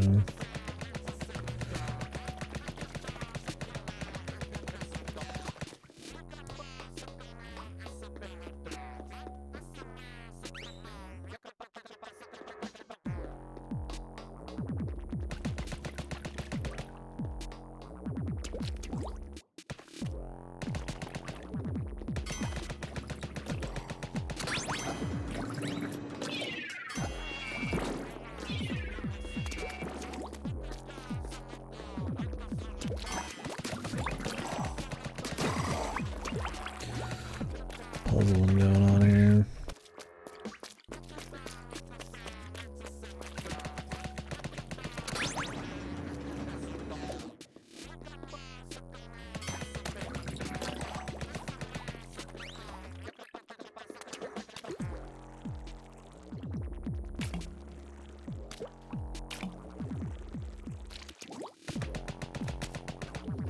I can't even make that shit. Oh no, you can climb up this.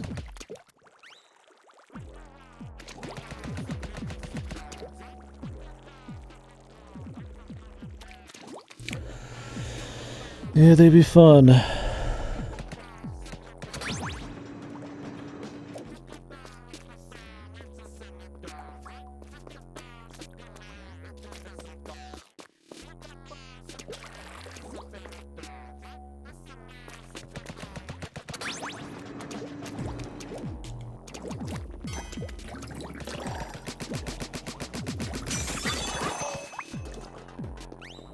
Yeah, I feel you there. I'm renting it, and I might pick it up. Like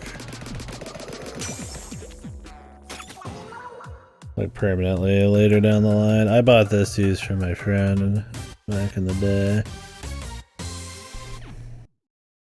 In Canada, yeah, I bet. I don't buy shit full price very often. It's gotta be like multiplayer and something where you're like planning on doing like Monster Hunter. This, you know, I'll play a fair bit of Salmon Run with people.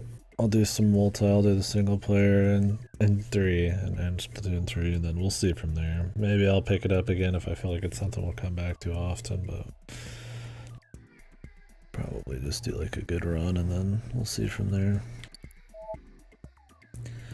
Defeat the boss.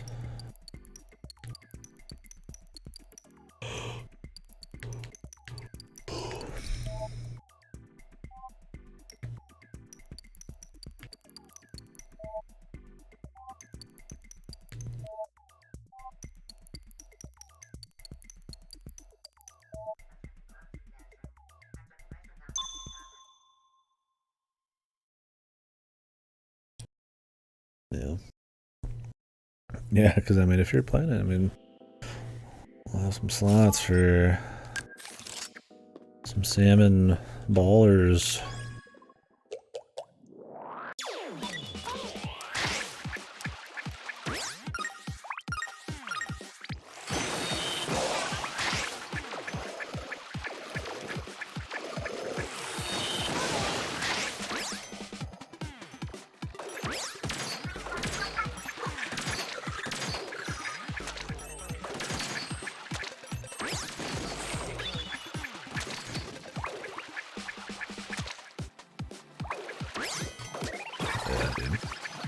Game prices. Happy to be able to rent shit, that's for sure. A lot of these, I mean, I'm just gonna play once. So renting shit like Game Pass and all that helps a lot. I mean, I still buy plenty of games. I don't think we've been playing Punchline if I had to pay full price for it, right? Like, that's the big difference. Some of the more experimental bullshit I'd be a bit more picky choosy on.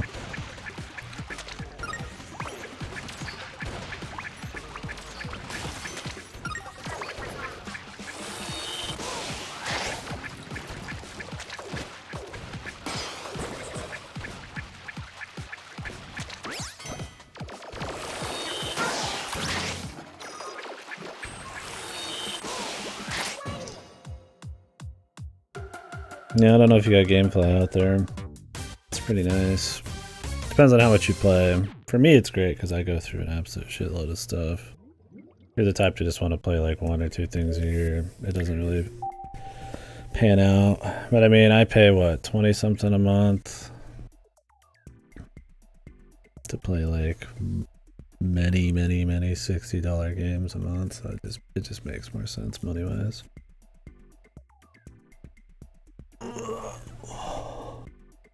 And you could do 1 game out, which is like, because I pay for 2 out at a time, so I could play 1 and send 1 back in.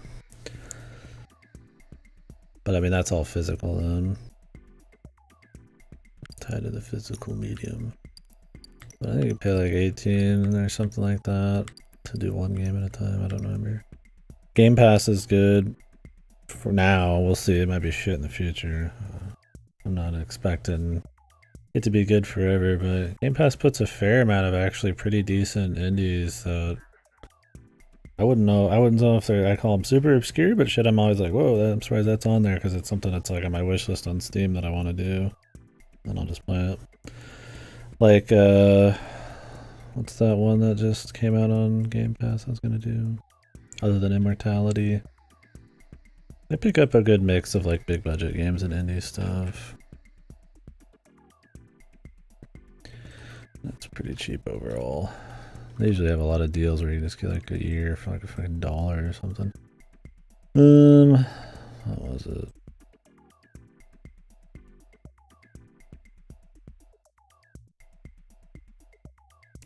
Opus Echo of Starsong. We actually played the first 2 Opus games to prep for the 3rd one, and then it's just got on there, so that's cool. Yeah, I do Steam sales as well, but I'm very strict about what I allow myself to get on Steam sales because I'll buy stuff on Steam sales and then not play it for a really long time. So if I buy something on a Steam sale, it's got to be something I'm willing to play very soon. I've gotten a lot more strict about it because I just have so much shit to play. Like, I mean, I bought Hades like a year or 2 ago and I still haven't played it on Steam. I still pick up a few things every now and then on Steam sales. And I'll buy like subscriptions like FF14 occasionally. But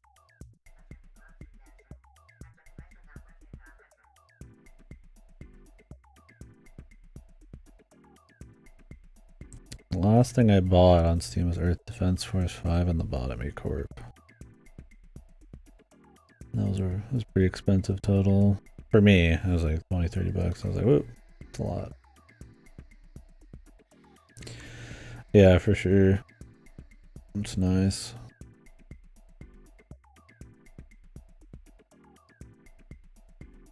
Yeah, I got a lot of backup stuff, so I've been trying to be a bit more strict about what I buy. I just have so much. And that's not even counting whatever the fuck I got on like Epic and all this other shit too. I mean, I'm taking forever just to get to like gifted games, let alone buying even more.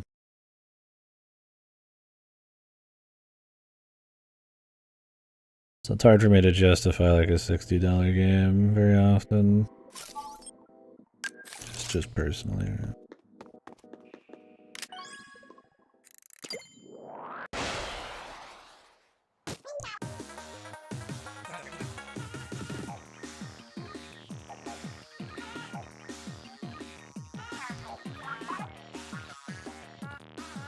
I don't know how I feel about these missions. They're okay, but I mean they're just like multiplayer, but like with AI that are more like annoyingly set up.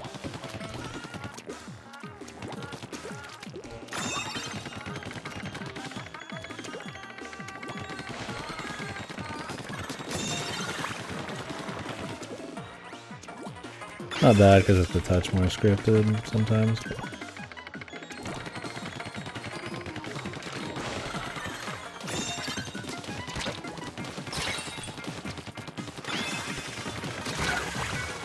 fucking hell, dude! I just keep missing every shot. I keep trying to like arc my shots a bit, but like I mean, you shoot pretty fucking straight still.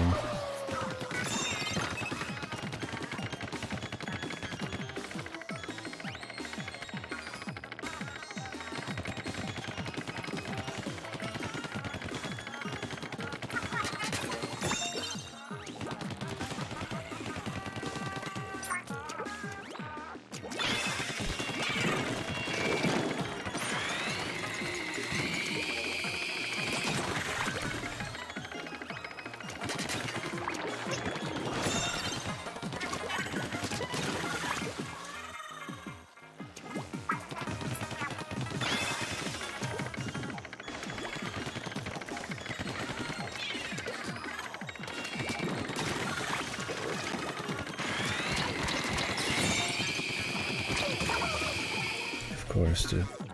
Camping with the super.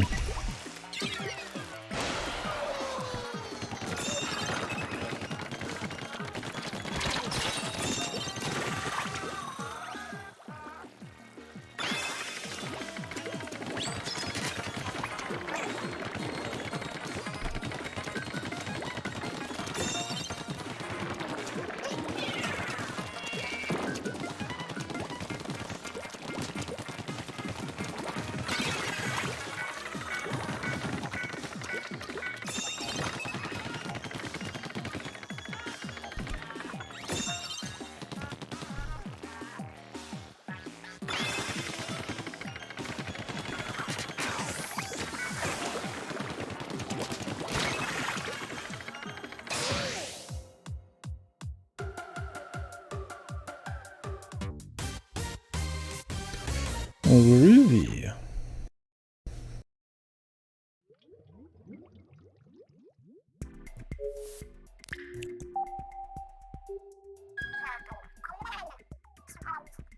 The chat log.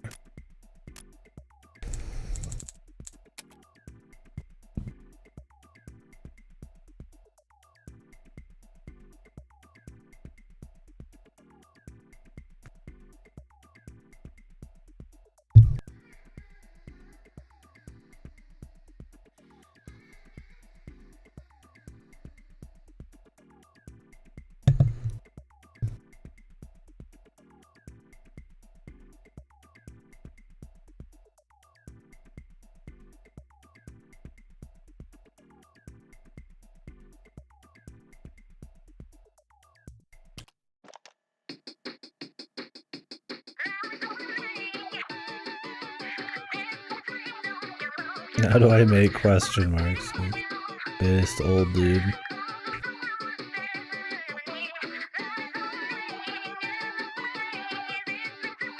And they're talking about their shit while trying to like juggle this old man figuring out technology.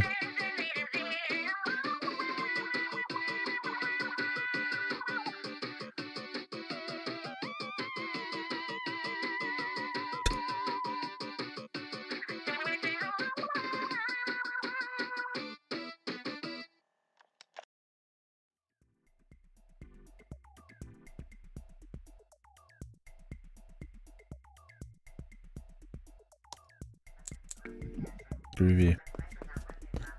A fucking smooch already, Jesus. The Chads. Lads. Yeah, what's on the phone, man? How do he sound? His Blackberry, man? Yes. Blackberry enjoyer.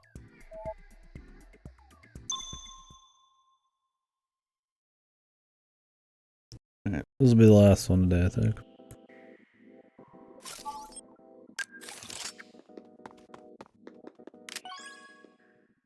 A shoot 'em up section.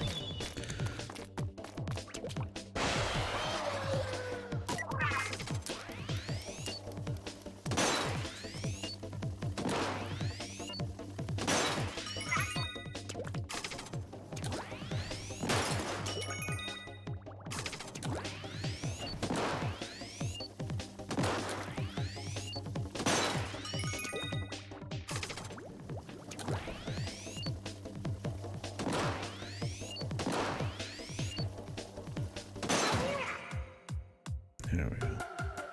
Yeah, that was pretty quick. Maybe one more. Maybe one more. Easy peasy. Badoink, badoink, badoink.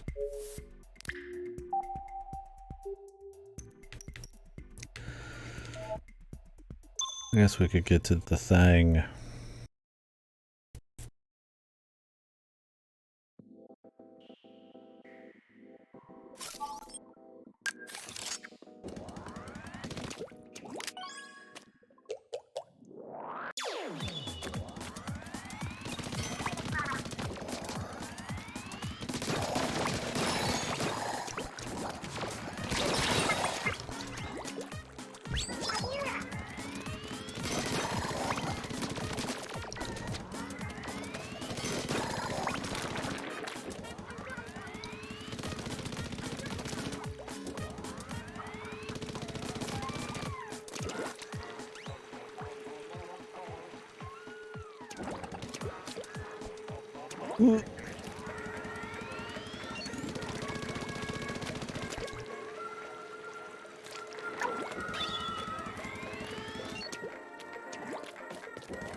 What the?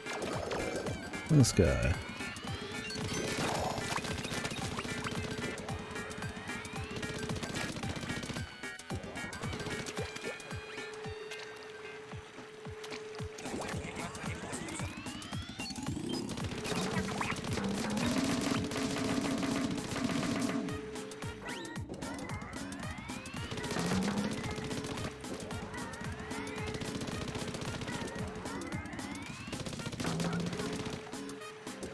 What the fuck are we doing, man?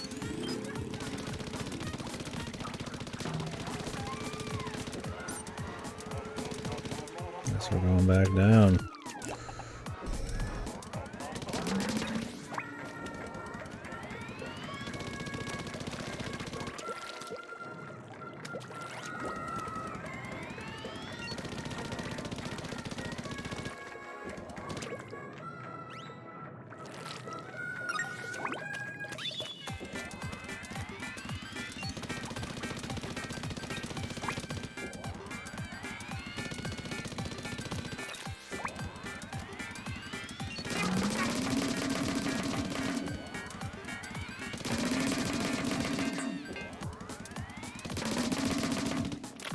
Okay. So how the fuck were you getting over there?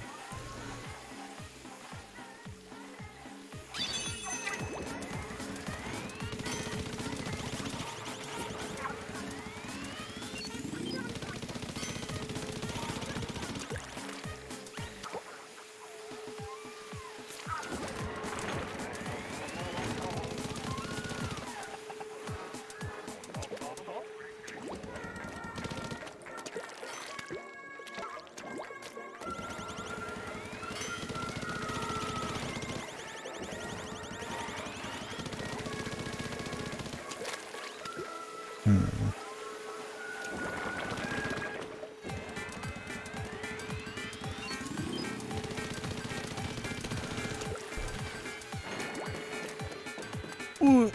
Close one.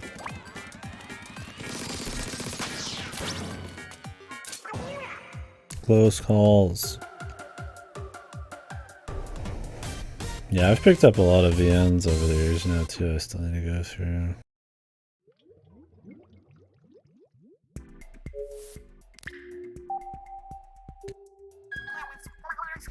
Purchased ones. Jump to those.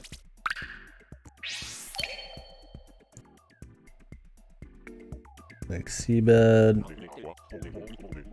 I think I might have picked up Winter Polaris.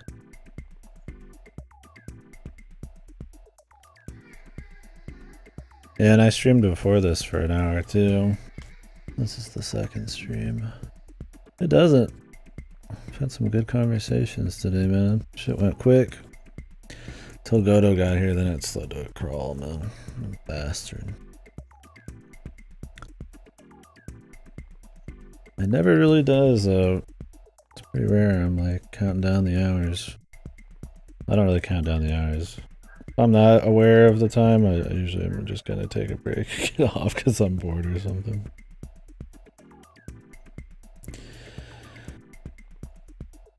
Yeah, Seabed I really want to do. People have only said good things. What other VNs have I picked up recently?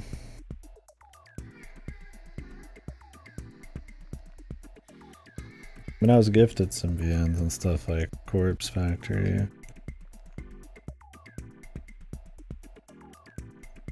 Whew.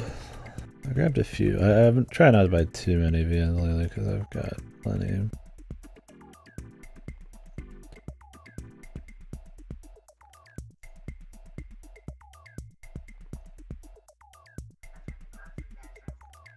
Tomorrow won't come for those without something. I don't know if that's a VN. It's a something.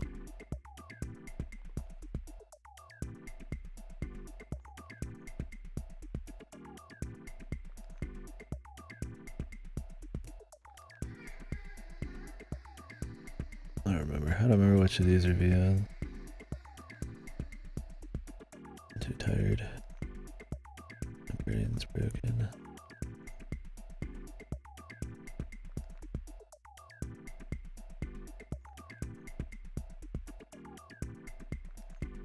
I picked some up recently. I got passed over. Oh, Harmonia was what I was gonna do. I think Winter Polaris I wanted to pick up, but I haven't yet. Yeah, I think some of the short list ones was like that I purchased was a Harmonia. Fucking Seabed and Kiziliki Bay. The DSC race spinoff.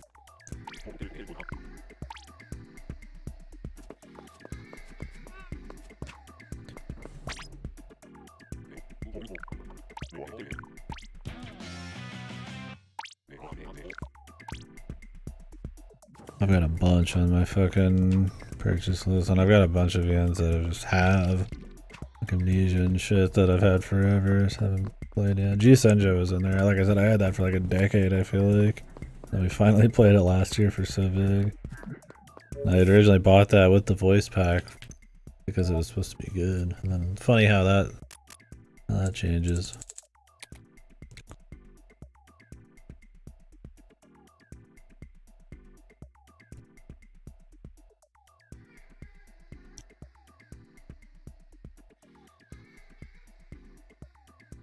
I don't see genre, dude. Craig Cuttlefish is a beast, dude. Captain Cuddles.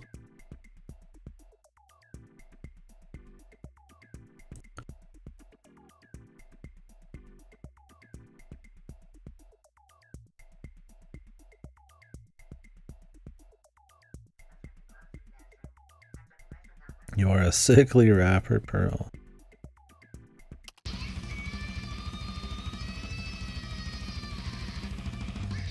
I like the death metal, Pearl. Fuck dudes be a fuck sleeping.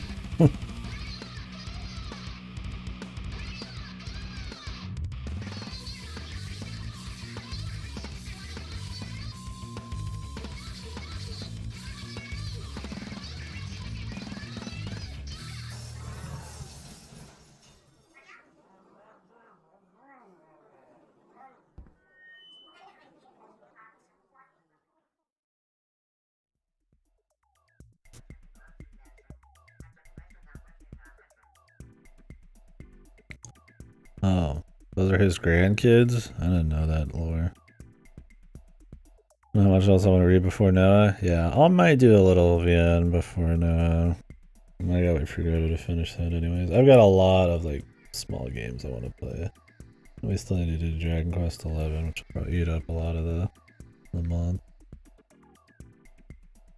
Although after Soul, and I'm still working Soul Hackers and Splatoon. Soul Hackers, man. I have a lot of JRPGs in a row. We'll see how I'm feeling on Dragon Quest 11. That needs to happen soon, but Jesus. I'll do something small next. Next seabed. Yeah, you could do some pain ones to prep for what's I guess supposed to be a good one with Chaos Head.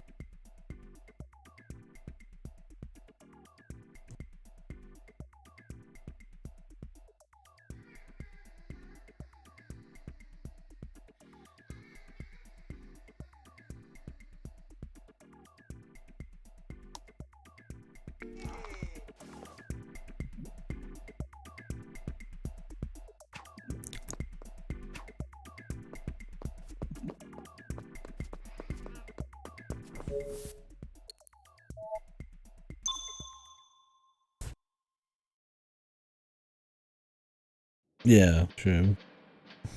We'll see. Yeah, maybe it's not that good. I have no idea. I liked Chaos Child and shit enough that I'm excited just because of it being a more serious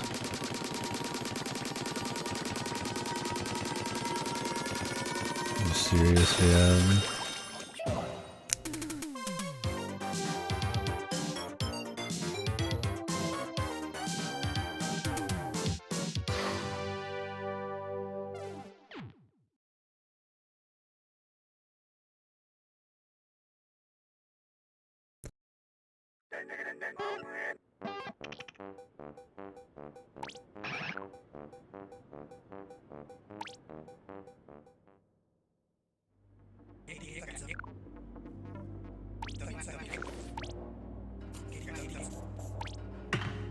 Oh, he's good.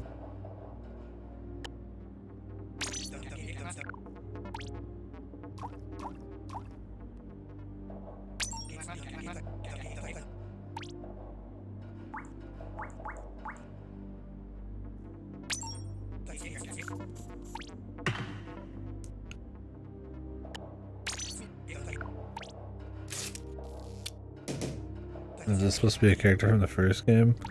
I didn't play that, so I don't have an Agent 3. It's not a short VN. I mean, it's okay, well, there's a lot of really long VNs, so that's kind of hard to say, but I wouldn't call that a super short one. Let's see the first one. I didn't have that, so I just made something random. Works for me.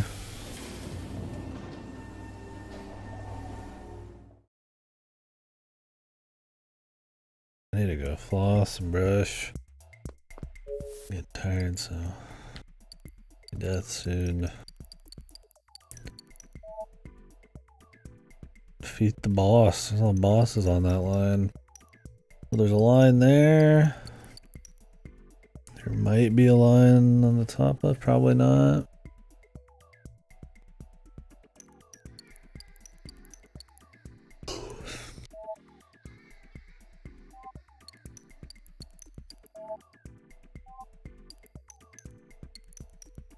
These might be all the lines except the one on the right. We'll see once we do a bit more of this. I could see there being like one more on the left here, but it doesn't really meet up with anything. So. Not many lines that just go to one single place. We have a lot of the toughies left. A lot of thousands here, which shouldn't be too bad. 500s, 300s on this line. Oh shit, some of these thousands are pretty tough. The 3,000 over there, man. This is 3,000. I think the bosses are just all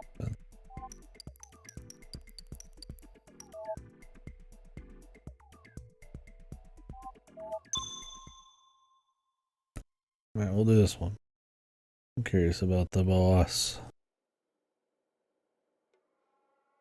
Don't have to like think too hard about being in the big ball, so I just have to adjust.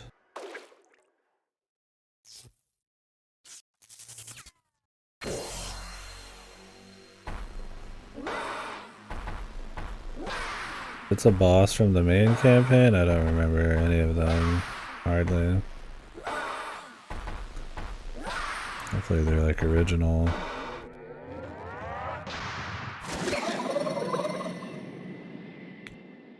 Pay for like a...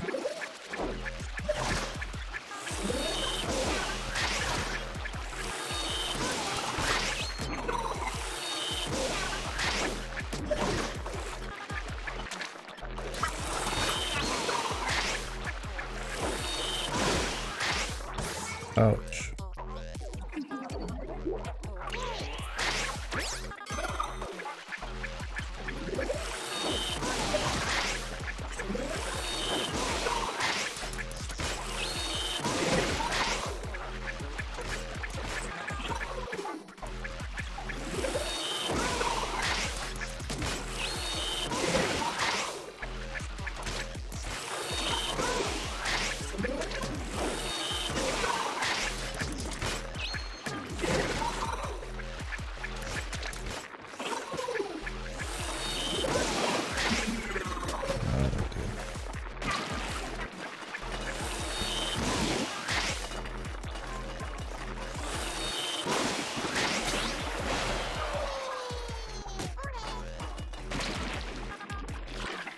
More?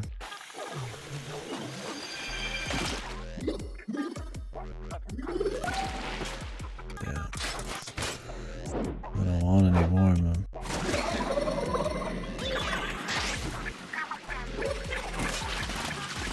What the? It's not shit.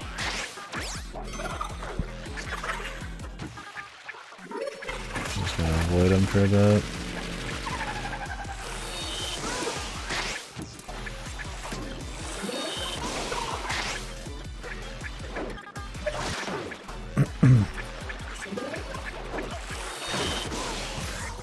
Fucking hell, man. You're gonna really stand your ass in the fucking precise spots.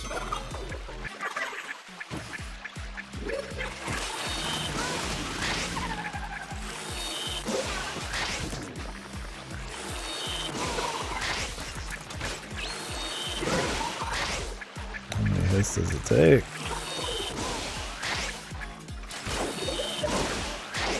What? Just knocked me back 20 miles, dude.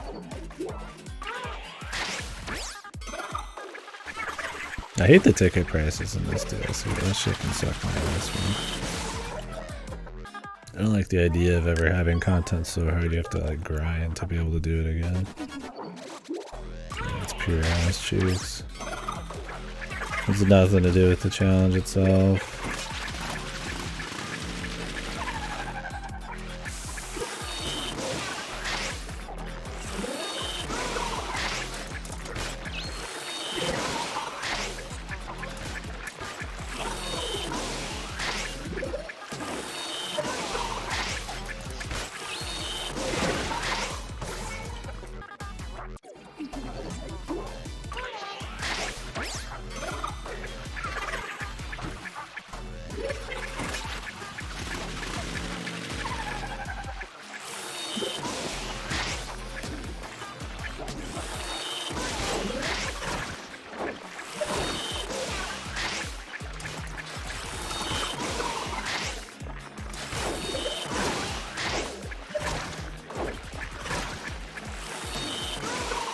Need to be more evasive, probably.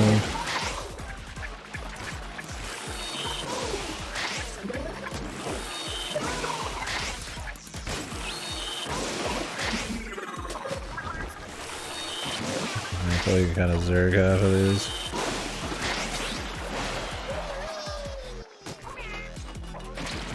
Luckily, there's not that many 3,000 ones. And since they're probably all the hard ones, it'll be rough. We've already lost money on this one. Just from retrying a single time, since you only make 4,500.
That's still not it, dude. Jesus.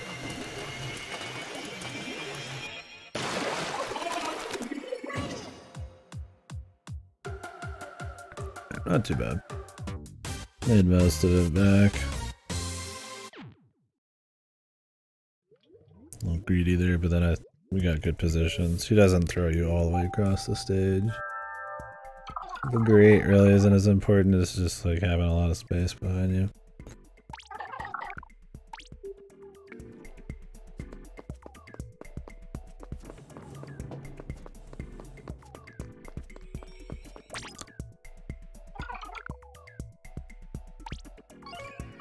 Nice. It's all the lines. Alright, so this is everything. We have whatever's left on the hot pink one here. I feel like we got like 4 or 5, maybe more left on that one. I'm guessing like I guess we could just count them here, really. 1, 2, 4 or 5 on that. 28 total. Still quite a bit.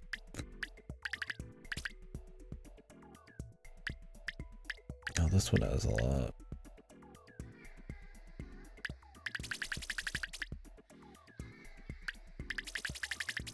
Yeah, I just said 28 total. He's not listening, dude. I was just curious how many I got per. We don't know on the hot pink one because we haven't done any. But these are probably hard. Truly, truly, truly outrageous station. Is this a League of Legends joke in Splatoon, dude? Or is that originally from something else? It could be.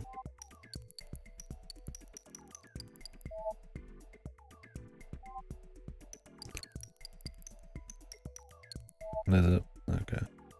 Should have figured they wouldn't coin anything original. Their whole thing is stealing shit, pretty much.